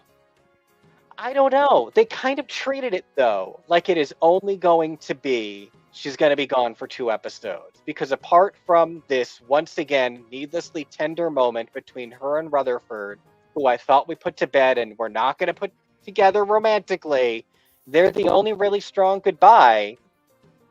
And they're like, yeah, we'll see her again. So I just sort of feel like that. All right, not much of a cliffhanger. And that's okay. But it feels like he wanted me to feel like it was a bigger cliffhanger than it is. And I'm just a little conflicted. I respect that. Because I was just kind of like, my expectations were low, not in like a you've made them low type of way, but in a you gave me 3 seasons of very little carryover plot, and this season you really dipped your toes in so lightly. I totally respect it. None of this is like, you guys did it bad. I would maybe be more likely to give the season overall some lower marks out of some like trepidation when it came to experimenting with different types of storytelling. But in terms of what they did here, I thought it all worked. This is one of those seasons that you're really going to have to say, like, none of this stuff exists in a vacuum, though it all happens in the vacuum of space. If this leads to some really interesting developments in season 5, I think this will feel like a beautiful stepping stone. If we just kind of do another season of this in season 5, I think this will be, for me, kind of similarly a B-. I am hopeful and putting this somewhere around B+, A- right now. You know, just And to... I just wanted to jump on... Oh, by Kevo. Kevo first. Yeah. No, I was going to say, and I only want to add, and Lower Decks is always in general an A. So even the existence of Lower Decks is always an A. You're 100%. Okay. Asterisk. Yeah. Nico. You know, and I just want to add that I think one of the things that they could even do to try and make this feel like it had more impact is, what if the Orions feel that they are somehow claimant? That's the word, right? Claimant yeah. to the Lorcano, this new nebula that they are responsible for making. What if they feel this should be a shared Starfleet Orion area? And that's even why the Orions still have no relationship with Starfleet come Discovery, which this really, man, there's not a lot of shows that Lower Decks are so eager to help set up, because Lower Decks is in a position to finish out storylines. So taking so much time to respect the idea that the Discovery crew has used the Orions so extensively, this just makes it feel like more canon. Jonah, this was your first real Star Trek, and I could not have picked a better Star Trek for you as a person.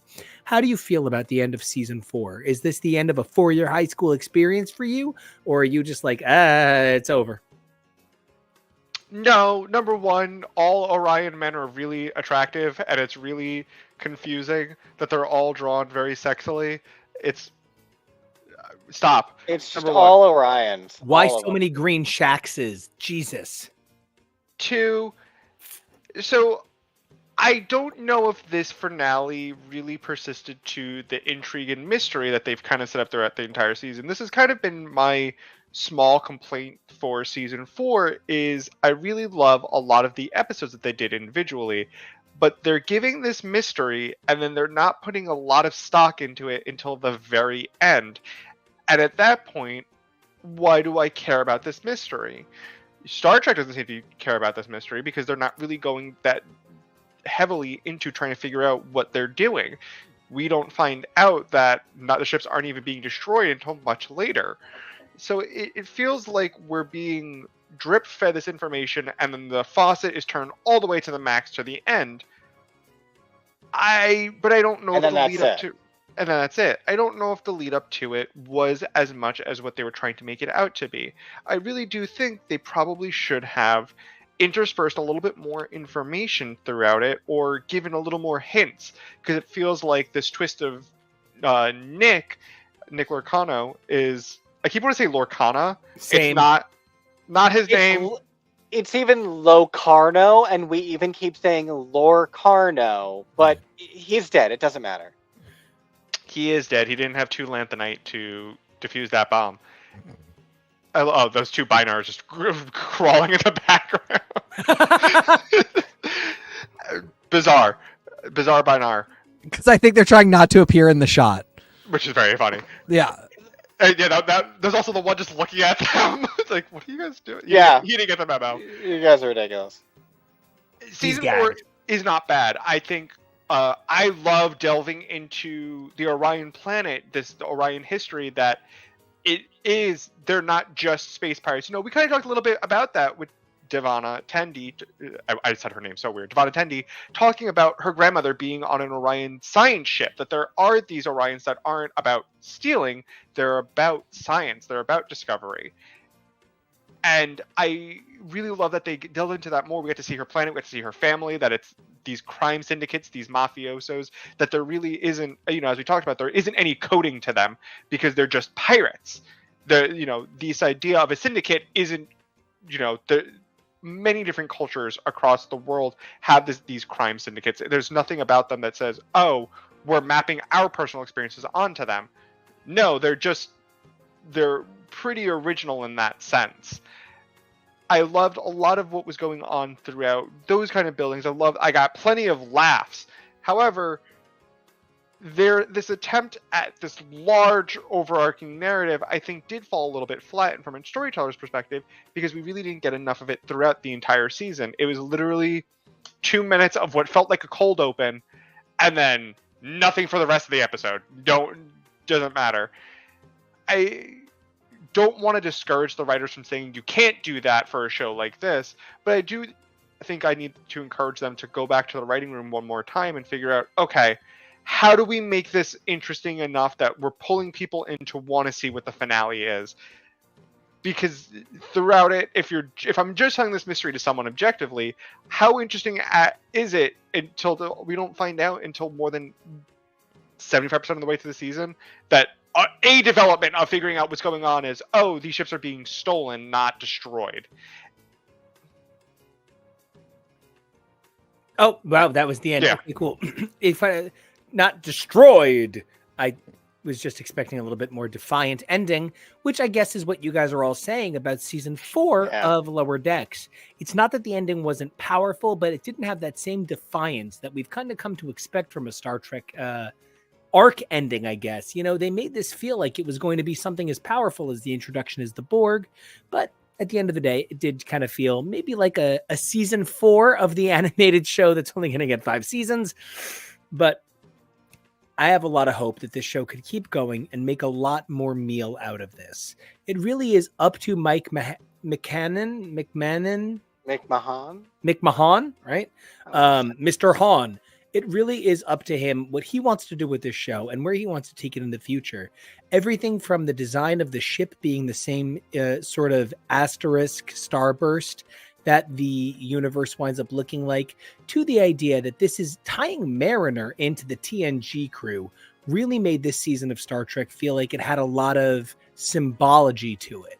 But does the symbology translate to canon? That's going to come in the next couple of years. I, for one, am very excited that we had this season of Lower Decks, and I think I hear that you guys are as well, but it really depends on where they go in the future. In many ways, this birth of a nebula is representative of what Lower Decks was hoping to achieve in season 4. And when you think about the fact that they say that this ending was only possible because they worked with the crew of Strange New Worlds on their crossover this season, it really makes it feel like this really could be a change point for the creators. And I'm excited. The only two comments I want to make before we move on from this in any way are, one, I don't know that I've ever seen a Vulcan in Command Red before. This guy in the background here. Huh. Yeah, you gasped. I had the same reaction. Wild. And I'd like to see more dueling Mozart. Okay.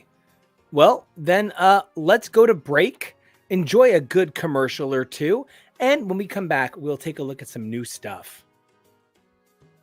So, one of the big things I want to say is if you like what we're talking about, don't forget to like, subscribe, and comment, because we are super excited to hear from you guys. That's why we love putting all of those awesome comments from the comment chain up on the screen. And like, subscribe, and we'll see you in a minute.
We are back, and we are so excited to keep on talking about our favorite streaming shows this week. We talked a little bit about Lower Decks, and one of the things is Lower Decks is a little bit outside of the realm of a lot of what we cover. And of course, we talked about it a little bit with our obsession with Disney. Disney bought Star Wars, Disney bought Marvel. Not everything we love is Disney, but Disney buys everything we love. So I just want to make a quick mention of Hulu had been a five-way venture between the four major networks and a silent operating partner, and then eventually sort of dissolved down to two owners, Disney and Comcast. Disney made an $8.63 billion buy of the remaining parts of Hulu, sort of divesting Comcast of a lot of their streaming market.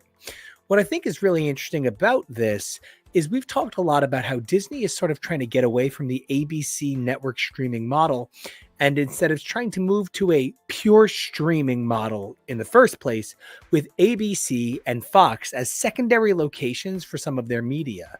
I think with Disney buying Hulu, we could see a world where things debut on Hulu and then that's an amazing image, and then make their way. I had this, so thank you for giving me somewhere to use it. It's amazing. I really think this could be the start of things air on Monday on Hulu and then make their way over to broadcast on Wednesday. And this is a changing point for television history. And I am excited to see what happens when we sort of let go of the idea that broadcast networks, which can sometimes cost more for a person to have access to than a standalone service like Hulu, I'm excited to see what could happen with a little bit more control in the hands of the user. I think we have immediately seen something that I feel is in part related to exactly what you're saying, which is we have gotten the release date for the Maya Lopez show, which is what I have to call it because the name of the show is the name of our TV and she reacts. But she wake up. It drops January 10th on Disney Plus and on Hulu until April. And in April, it'll be removed from Hulu, and I guess it will only be on Disney Plus. But for the first 3 months, it's going to be on Hulu and Disney Plus to try and entice more people to watch it right away. And, we were already starting to see stuff like that, but I think seeing that being part of the announcement for that show immediately after this purchase was announced was really interesting. I agree completely. I mean, I think one of the things I sort of appreciate if we move away from Disney owning ABC and maybe even operating ABC, the original broadcast networks were essentially leased by the government to companies, which could use them for private enterprise, but needed to provide a significant amount of informational programming. They figured out how to stop doing that. The idea that they do that now is a lie. So I would be just as happy if they got out of the business. For anybody who says like, well, what about me? I can't afford internet. The only thing I have is broadcast. I do understand that. I feel that. I don't think it is in our best interest to allow these spectra that can be used for other purposes and this infrastructure that can be used for other purposes to go to really disingenuous private enterprises to operate. I would kind of, I wouldn't be the most mad. Well, I mean, I guess I would because our government is absolute garbage, but The BBC model makes a lot of sense in the world that we live in now, where you have access to streaming services if you don't want state-run media. Our state-run media would be absolute garbage, so it's probably not a good idea. Now you're muted. It would be Newsmax. Yeah, exactly. But the idea of something that, maybe it's nonprofits. I don't know what it would be, but that we could use that infrastructure for something else and let private companies have services like this that you can opt into or opt out of, and that Hulu would essentially become one of the big two in streaming are Netflix and Hulu. So, we'll start there and kind of go back to this sort of default where it's like you've got the big two streamers and figure everything else out from there. Jonah, I feel like you grew up in the age of Hulu.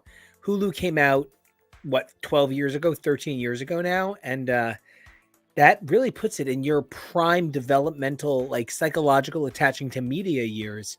Is there anything to you about the idea that Hulu is going from a multi-network enterprise to a single corporate entity? So, funny enough, Hulu was launched in 2007, so about 16 years ago. So, happy Sweet 16, Hulu.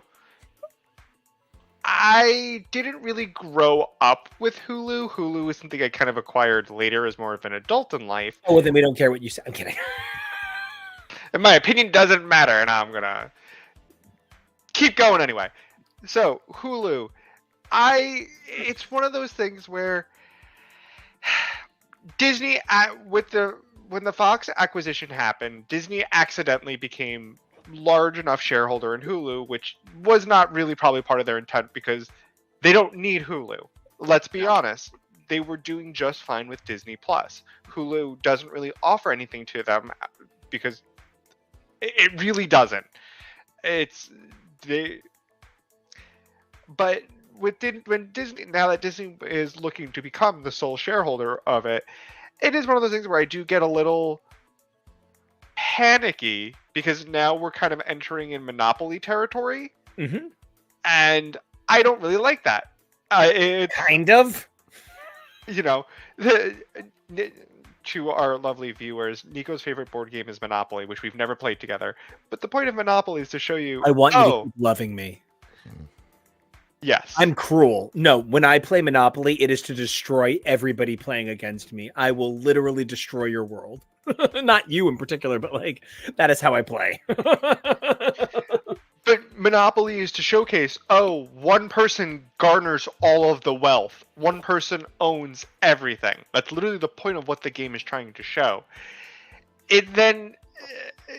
Disney now acquiring Hulu, okay, where are they going to stop? Are they going to eventually try to fight the conglomerate and this large media enterprise known as Netflix? Are they going to try to go toe-to-toe with them? I do worry as a consumer standpoint because there might be times where it's like, hey, I might not want to give my money to Disney, but as a consumer, if you actually look into things, 5 companies own everything. Yeah. The ethics of being a consumer is coming to a point of, it doesn't matter. It's all owned by the same 5 different people. And, that is really an unbelievable transition to our next topic. Seriously, because one of the things that makes Drag Race such a unique entity is RuPaul owns it. Truly, WoW is a singular entity in this world, and that's why it doesn't play by anybody else's rules.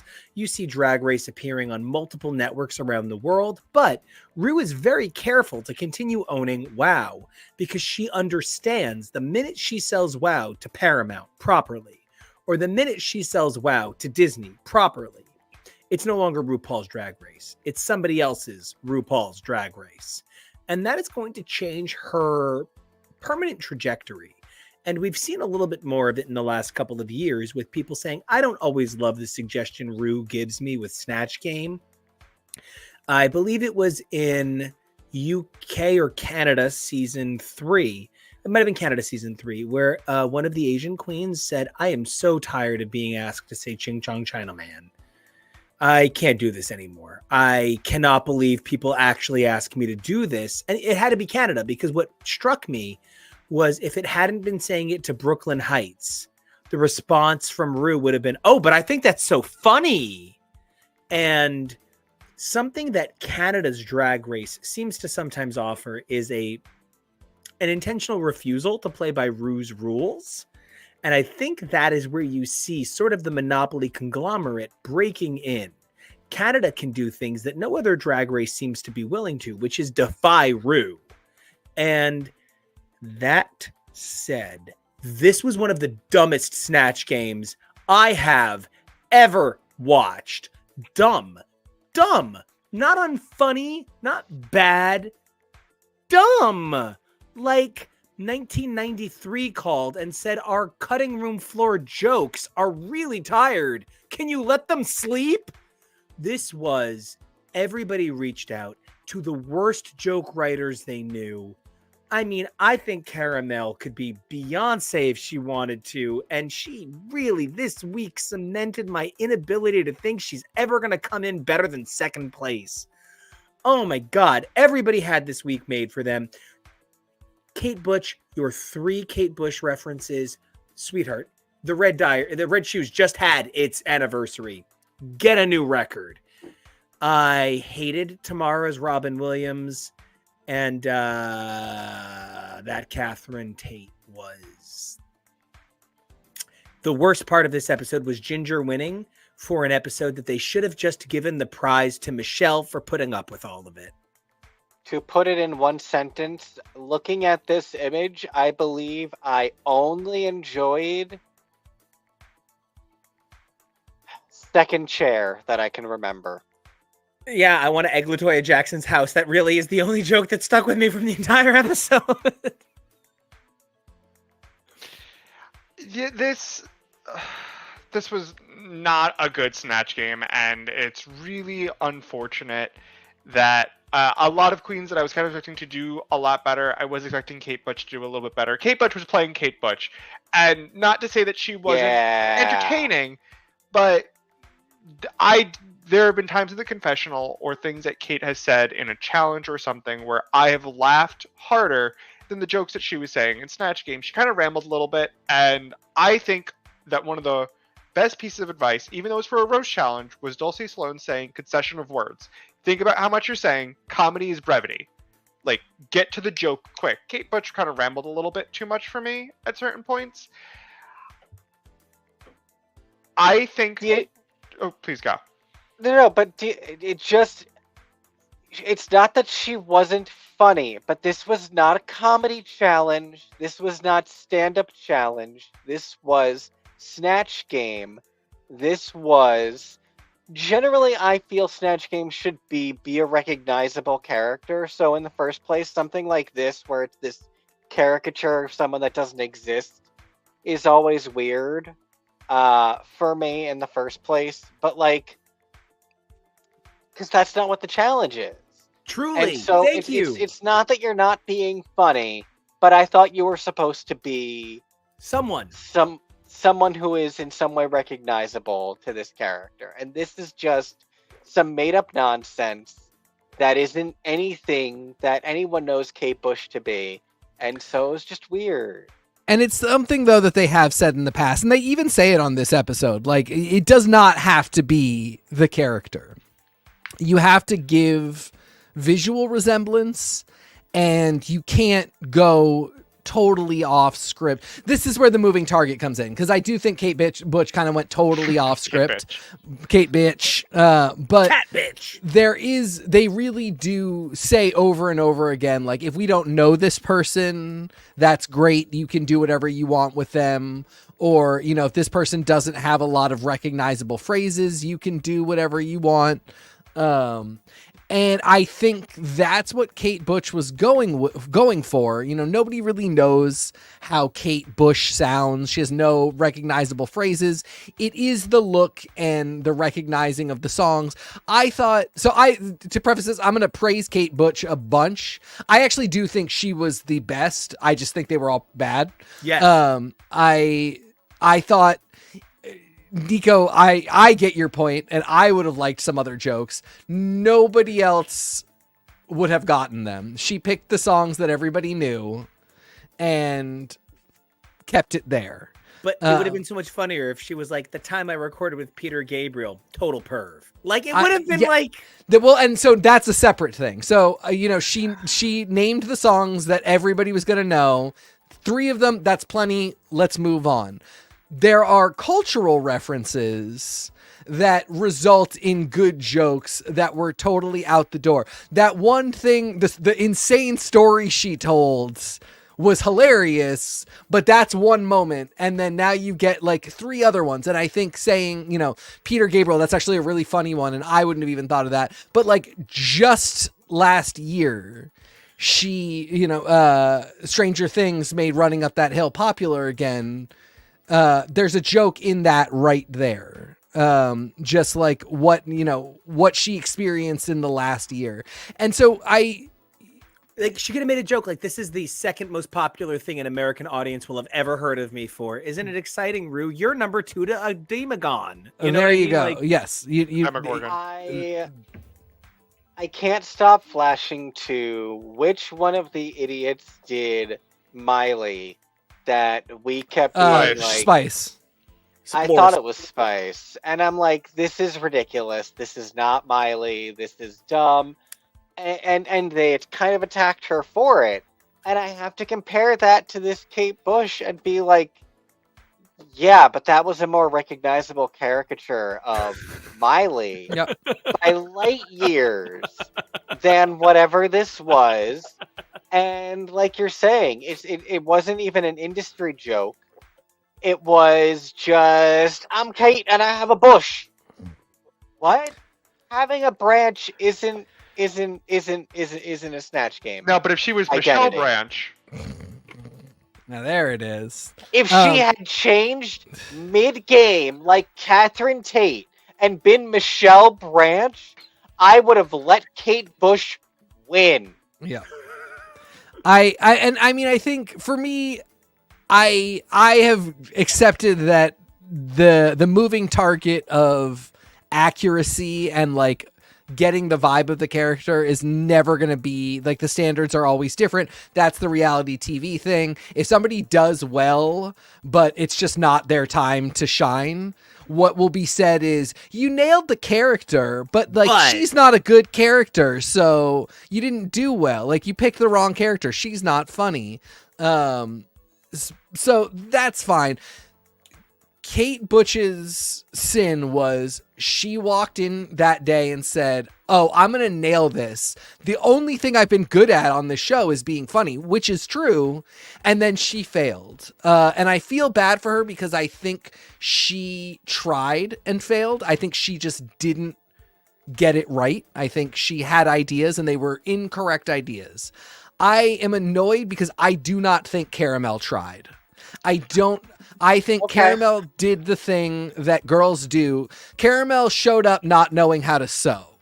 And she copied the SNL character of Dionne Warwick more than she actually played Dionne Warwick. That's another one that really bothers me. That's the, you guys haven't seen this one yet, but it's the Jiggly Caliente doing South Park Snooki when she goes on as Snooki, not, doing nothing Jersey Shore.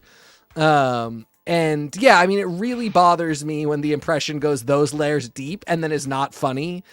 She did have would you like to go egg LaToya Jackson's great joke, which again, everybody kind of proved that they deserve this harsh criticism. Caramel clearly can be funny. Well, and Rue almost dissed the joke. Rue was like, well, LaToya's a good friend of mine. And Caramel was like, I know, I do not care. Yep. Like, she's smart. The great banter.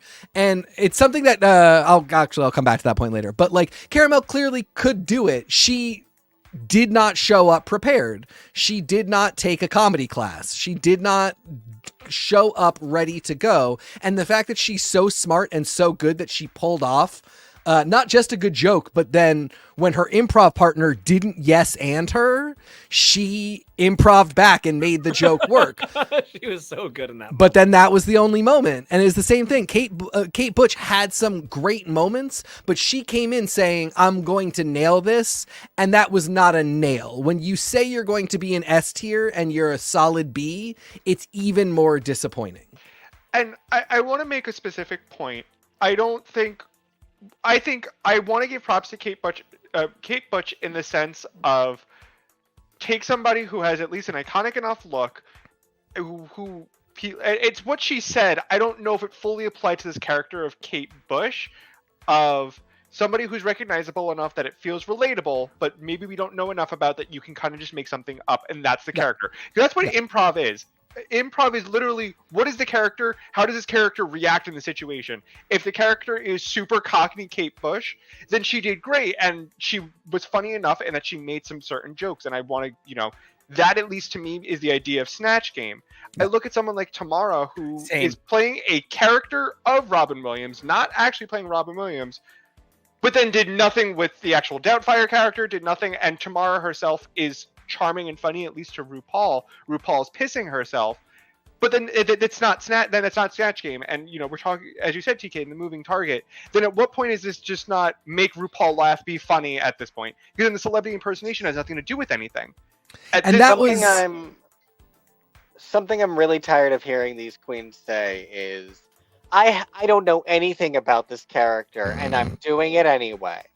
Why are you doing it? Why are you coming onto this show unprepared for one of the 3 challenges definitely will happen and that you can possibly prepare for?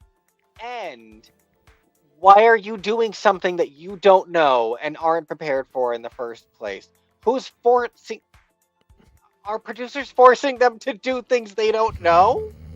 I guess it's not good TV, guys. If it's the producers, guys, it's bad TV. The most frustrating thing about Tamara was she had a character, she did the character, and RuPaul said, basically, don't do it.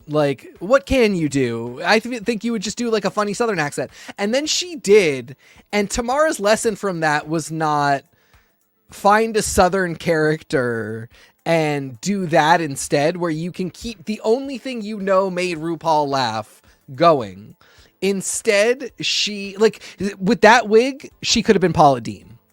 I immediately thought she was going to be Paula Deen. I was like, just be Paula Deen. Instead, she decided to have an episode where Mrs. Doubtfire has a Southern accent, because that was the one thing that RuPaul laughed at. And it just, that she got that much praise. That she was in the top. Right. For a real hodgepodge. It's exhausting. And it's not to say it's RuPaul's show, make RuPaul laugh, do what you got to do. We look at UK season 3 and Scarlett Harlot doing Macaulay Culkin because RuPaul said you look like Macaulay Culkin, do that for Snatch Game, and we got 3 fucking full minutes of that joke over and over, and RuPaul dying of laughter. No shade to Scarlett. That's literally, again, RuPaul's show. We saw it in UK4 where she literally told Jombers Blonde, hey, you should be St. Patty's sister and make an Irish stereotype out of yourself, because that's funny to me and Americans will like that. And that's what she did. Again, it's RuPaul's show. Cater to RuPaul. Brown knows where you can. I don't do what you got to do to get the crown. I don't care about that.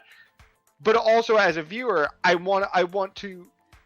I hate to say the sanctity of Snatch Game, but after, like I said, what is the point of this then? If the point isn't do celebrity impersonation improv, then it's not Snatch Game. You don't call it Snatch Game, and that's fine. Then it's not Snatch Game anymore. Who cares? But don't say this is about celebrity impersonation and improv when it's actually not. I'm also at a point of please don't pick a comedian and then just do their characters, because you're not doing their characters as funny. Michael Marulli, you were fine. I thought you were okay. I was more familiar with these characters and this characterization as opposed to the Vivian doing Catherine Tate. I don't know what version of Catherine Tate the Vivian was doing on All Star 7, but you're just doing this comedian's characters. That at that point you're just stealing that person's jokes. And it's weird. It's a weird thing to do, and it's not the same thing as doing your own celebrity impression, which is supposed to be the assignment. And to speak to what you're even saying, amusing Rue really is secondary to what the assignment is supposed to be. And it's great if you do it, and I get the instinct to lean into it, but the assignment is what it is. Nico? Well, I just want to say that one of the things that I think is really important to note here is what makes Rue laugh isn't always okay. I really just want to say that part of my problem with this episode, she knows that. Tamara's performance is outright racist. It is literally what appears to me, I have not seen anything that says she is a person of color, and if I am wrong, I am so sorry. But this comes off as a white person tanning heavily, doing AAVE, and the problem there is she's not even from America, so she's literally copying the plight of a people she set into movement by being British. So like, it really does become that thing of appropriation when British people are like, oh, Americans and your racism. You guys literally taught us slave trade was right. And we actually got rid of it same time as you. So I would be careful. And so the problem who don't understand the plight of the American experience talking so comfortably in, oh, yo, but ho, ho. And it winds up making you seem like an insensitive monster to people over here. And the people who laugh at AAVE coming from white people who have never known that kind of discrimination, it's problematic. And so while Rue has the right to say it's funny, I have the right as a person who has seen so many people suffer for those sorts of impersonations. It's a little tough. And this is not about Tamara. This is not about Rue. This is about the state of how we treat comedy. This is about the state of how we laugh when we can suspend the understanding of racism for a moment. And it troubled me because Robin Williams' character of Mrs. Doubtfire did not speak any AAVE. And so she just inject this to make this character suddenly racially insensitive. Yeah. Just not what I was hoping for. And it's just another level of this. This isn't Robin Williams. This isn't Mrs. Doubtfire. What is any of this? The Snatch Game isn't supposed to be random crap. It's Snatch Game. And speaking of random crap, both Dee Dee and Vicky, I will say, I wasn't uncomfortable by their performances. They were just not funny. They weren't horrid, and I'm not familiar enough with these characters of, were they accurate? Were they close up to the person where it's like they didn't understand how to make this person funny? Because we've seen that happen before. Plenty of people not like doing well of the illusion in terms of appearance and the way that they're acting in their mannerism, but not understanding how do you bridge that person to be funny. And so props to them for at least not being, uncomfortable. But it was just like, and it's also to say, if RuPaul doesn't volley with you, it is really hard. It is really hard to try to play a match of tennis where somebody's not volleying, but you're still expected to volley against a person who's unwilling to swing back at you. There are times where RuPaul does not swing back, but there's also probably plenty of times where RuPaul does try to literally lobs them something, and then people just miss it. It is. She's literally walking to the net and putting the ball on a tee for you, and you still are just staring at it. I like the best example is literally in season 5, Alyssa Edwards as Katy Perry, RuPaul saying, "So you've kissed a girl?" and Alyssa Edwards saying, "No." RuPaul having to ask twice, to which Alyssa Edwards then says, "Ru never." Like, Bitch, that's your song. And then we haven't really even talked about Ginger as the winner. I at the end of the day, I kind of wish Kate Butch won last week so Ginger could win this week. And it's not to say Ginger can't win 3 weeks in a row. Good for you. I enjoy Ginger. I'm enjoying Ginger's run. She ain't no Dayla. But when RuPaul said this was a masterclass, unless they for some reason cut out the actual funniest things that she said, this was nowhere near a masterclass of Snatch Game. There were things that RuPaul was kind of like, again, RuPaul was trying to lobby some things. I think it was Joan Collins.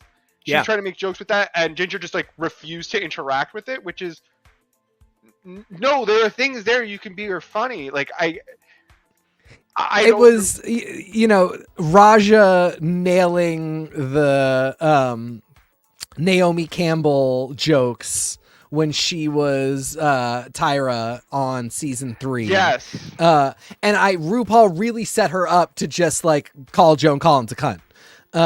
Just say something out of hand, stupid, impolite, nasty that this woman would clearly never say.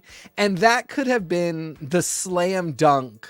Because her little jokes, her like, get one in the cranny or whatever, those were always really funny. Those were cute and fine. But then RuPaul kept teeing up for her to be like, fuck that bitch or something about Joan Collins, which would have made everybody laugh, and it would have been such an easy win. But and the she fact botched it. She was like, every she's single the worst time. thing on the planet. Which is why I'm like, I give it to Kate Butch, because Rue didn't really set Kate Butch up for anything. Kate Butch was appropriately funny, but just not great. Ginger, I think, was given such an easy path, and that not only did she stumble, but like that she really got such preferential treatment. Huge bummer to me. Truly, and again, I enjoy Ginger. I thought she did great, and clearly one of the better ones, because this was an unfortunate Snatch Game where were we expecting too much? Were we putting too much faith in these people that we thought this would be better? I guess so. I feel bad. I don't want to dog these girls, but like it really, like, I was expecting a little bit more. Well, it really just felt like nothing.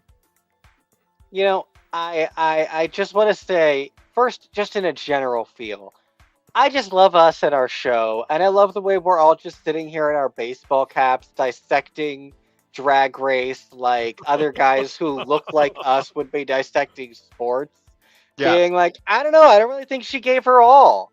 The thing is, we're not being cunty, and we're not being like, she just sucks or anything about it. Like, that's not our show. That's not us. No. That's not the type of critique that we are trying to bring. We are legitimately saying, as viewers and fans of this program, we hold this to a very high caliber, and you tell us what this product is. And we're really kind of disappointed by some of what we have been given from a few different shows and a few different seasons. And I almost feel like we would love to see some kind of like Snatch Game boot camp for some of these girls one season, to be given like, no, this was bad, and we need to remind everyone what Snatch Game is supposed to be. Who are your icons? Who do you love impersonating? Who entertains you? Who sparks joy for you that you want to represent on screen? Because that's what you're supposed to be doing here, not just some random crap. And so we're not just being like, this sucks, burn it. We're really trying to say what our grievance is with what we are being delivered. And, we do think that these girls are talented, and we do think that there are talented girls out there that can deliver what it is that we're looking for and what we are told that we're supposed to be given. So, if you show up to a Johnny Depp live performance, you are not hoping that he performs Mordecai. You are hoping that he performs either Edward Scissorhands or Captain Jack Sparrow, or even a little bit of Jump Street. But you're not coming for Mordecai. And I feel like I got 7 Mordecais. Even if it's Mordecai, it feels like everyone showed up and was like, hey guys, I'm Mordecai. Like, not anything. And here I am just thinking about regular show. It's also what's also very interesting about this episode is that not only was this another runway that they used from season 14, not that they can't reuse runways, but it's reusing a runway from the same season back to back in a row, which is really hysterical. Also, really not the strongest runway this episode. Kate Butch, I love you. It is a little pedestrian on the runway. And I did not like this Ginger outfit. I also do not like Ginger's walk. One of my favorite things to ever happen on Canada's Drag Race Season 1 is Stacey McKenzie, supermodel of Canada, supermodel of the world, giving all the girls a runway walk, like rundown of like, this is what you should be doing. Serve me this. Think about that. Like, show it in your face. Ginger kind of felt a little. I don't want to phrase it this way, but schlumpy. Like Ginger was kind of like hunched over a little, and it's no, Ginger, you are gorgeous. Give me the fantasy. I did not like that outfit. I didn't like a lot of their outfits, to be honest. I will say, I really, as bad as she did in Snatch Game, I really enjoyed Dee Dee in this lip sync. She kind of was swiffering around Vicky, who in the confessional was like, I'm going to give you every emotion, and then had the most deadpan face, emoting these words, doing nothing. And then I don't know if she could just tell. She was like, oh, I can't beat Dee Dee in a lip sync. I'm going to go home. I'm going to try, but like couldn't shake that off of her face. I get that. I guess it's just one of those things where it's just have the confidence of, I was chosen for a reason. I can do this. I got to fight. It felt defeated from the beginning, and Dee Dee just seemed to just having so much fun on the runway that it was just really enjoyable. A really great lip sync performance from Dee Dee this week. And, you know, from a really great lip sync performance on Snatch Game that gets us excited for the possibility of survival, good job, Dee Dee. Let's talk for 2 seconds about a show that does not have a whole lot of chances of survival. Loki has 1 episode left. There's no guarantee that there is even 1 more minute of Tom Hiddleston as Loki after this. There is nothing. There is just the best fucking season of Loki I could have dreamt up. We don't want to say too much this week because it feels like a lot of setup for next week. I think the thing I want to say is that the biggest mistake is that Loki is called Loki. It's really this crew. It's really, I mean, I wish it could be called TVA with Loki. I wish it could be called Loki and the TVA. But, you know, Batman and the Outsiders, obviously, it's a Batman book. The Outsiders featuring Batman, obviously, it's a Batman book. So it really doesn't matter what you call it. At the end of the day, this was bound to be the Loki show. But man, is this cast incredible. Couldn't agree more. Really phenomenal cast. I've been seeing criticism saying this is a bad season. I think this is a phenomenal season. I think the only slight miss that we can't recover in 1 episode is I wish Loki and Sylvie were a little bit more engaged romantically. I see this really beautiful push and pull, but if it doesn't really culminate in something in like 45 minutes next week, it will have been a little bit of a loss for me. Other than that, I think this is such a beautiful, brilliant story. I think this could have enormous ramifications for the rest of the MCU. All the acting is great. Everything is phenomenal. And I agree. I sort of wish that this was more the TVA than it was Loki. It's so weird to me that, Marvel is now saying they're going to focus on multi-season shows when I think they kind of missed the idea that it doesn't need to be, Loki could have gone into the TVA into another show.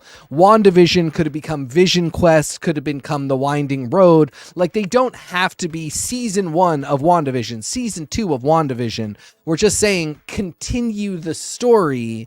Don't just give us one thing with a lot of cliffhangers and never talk about it again. Show us the roadmap to where the story continues.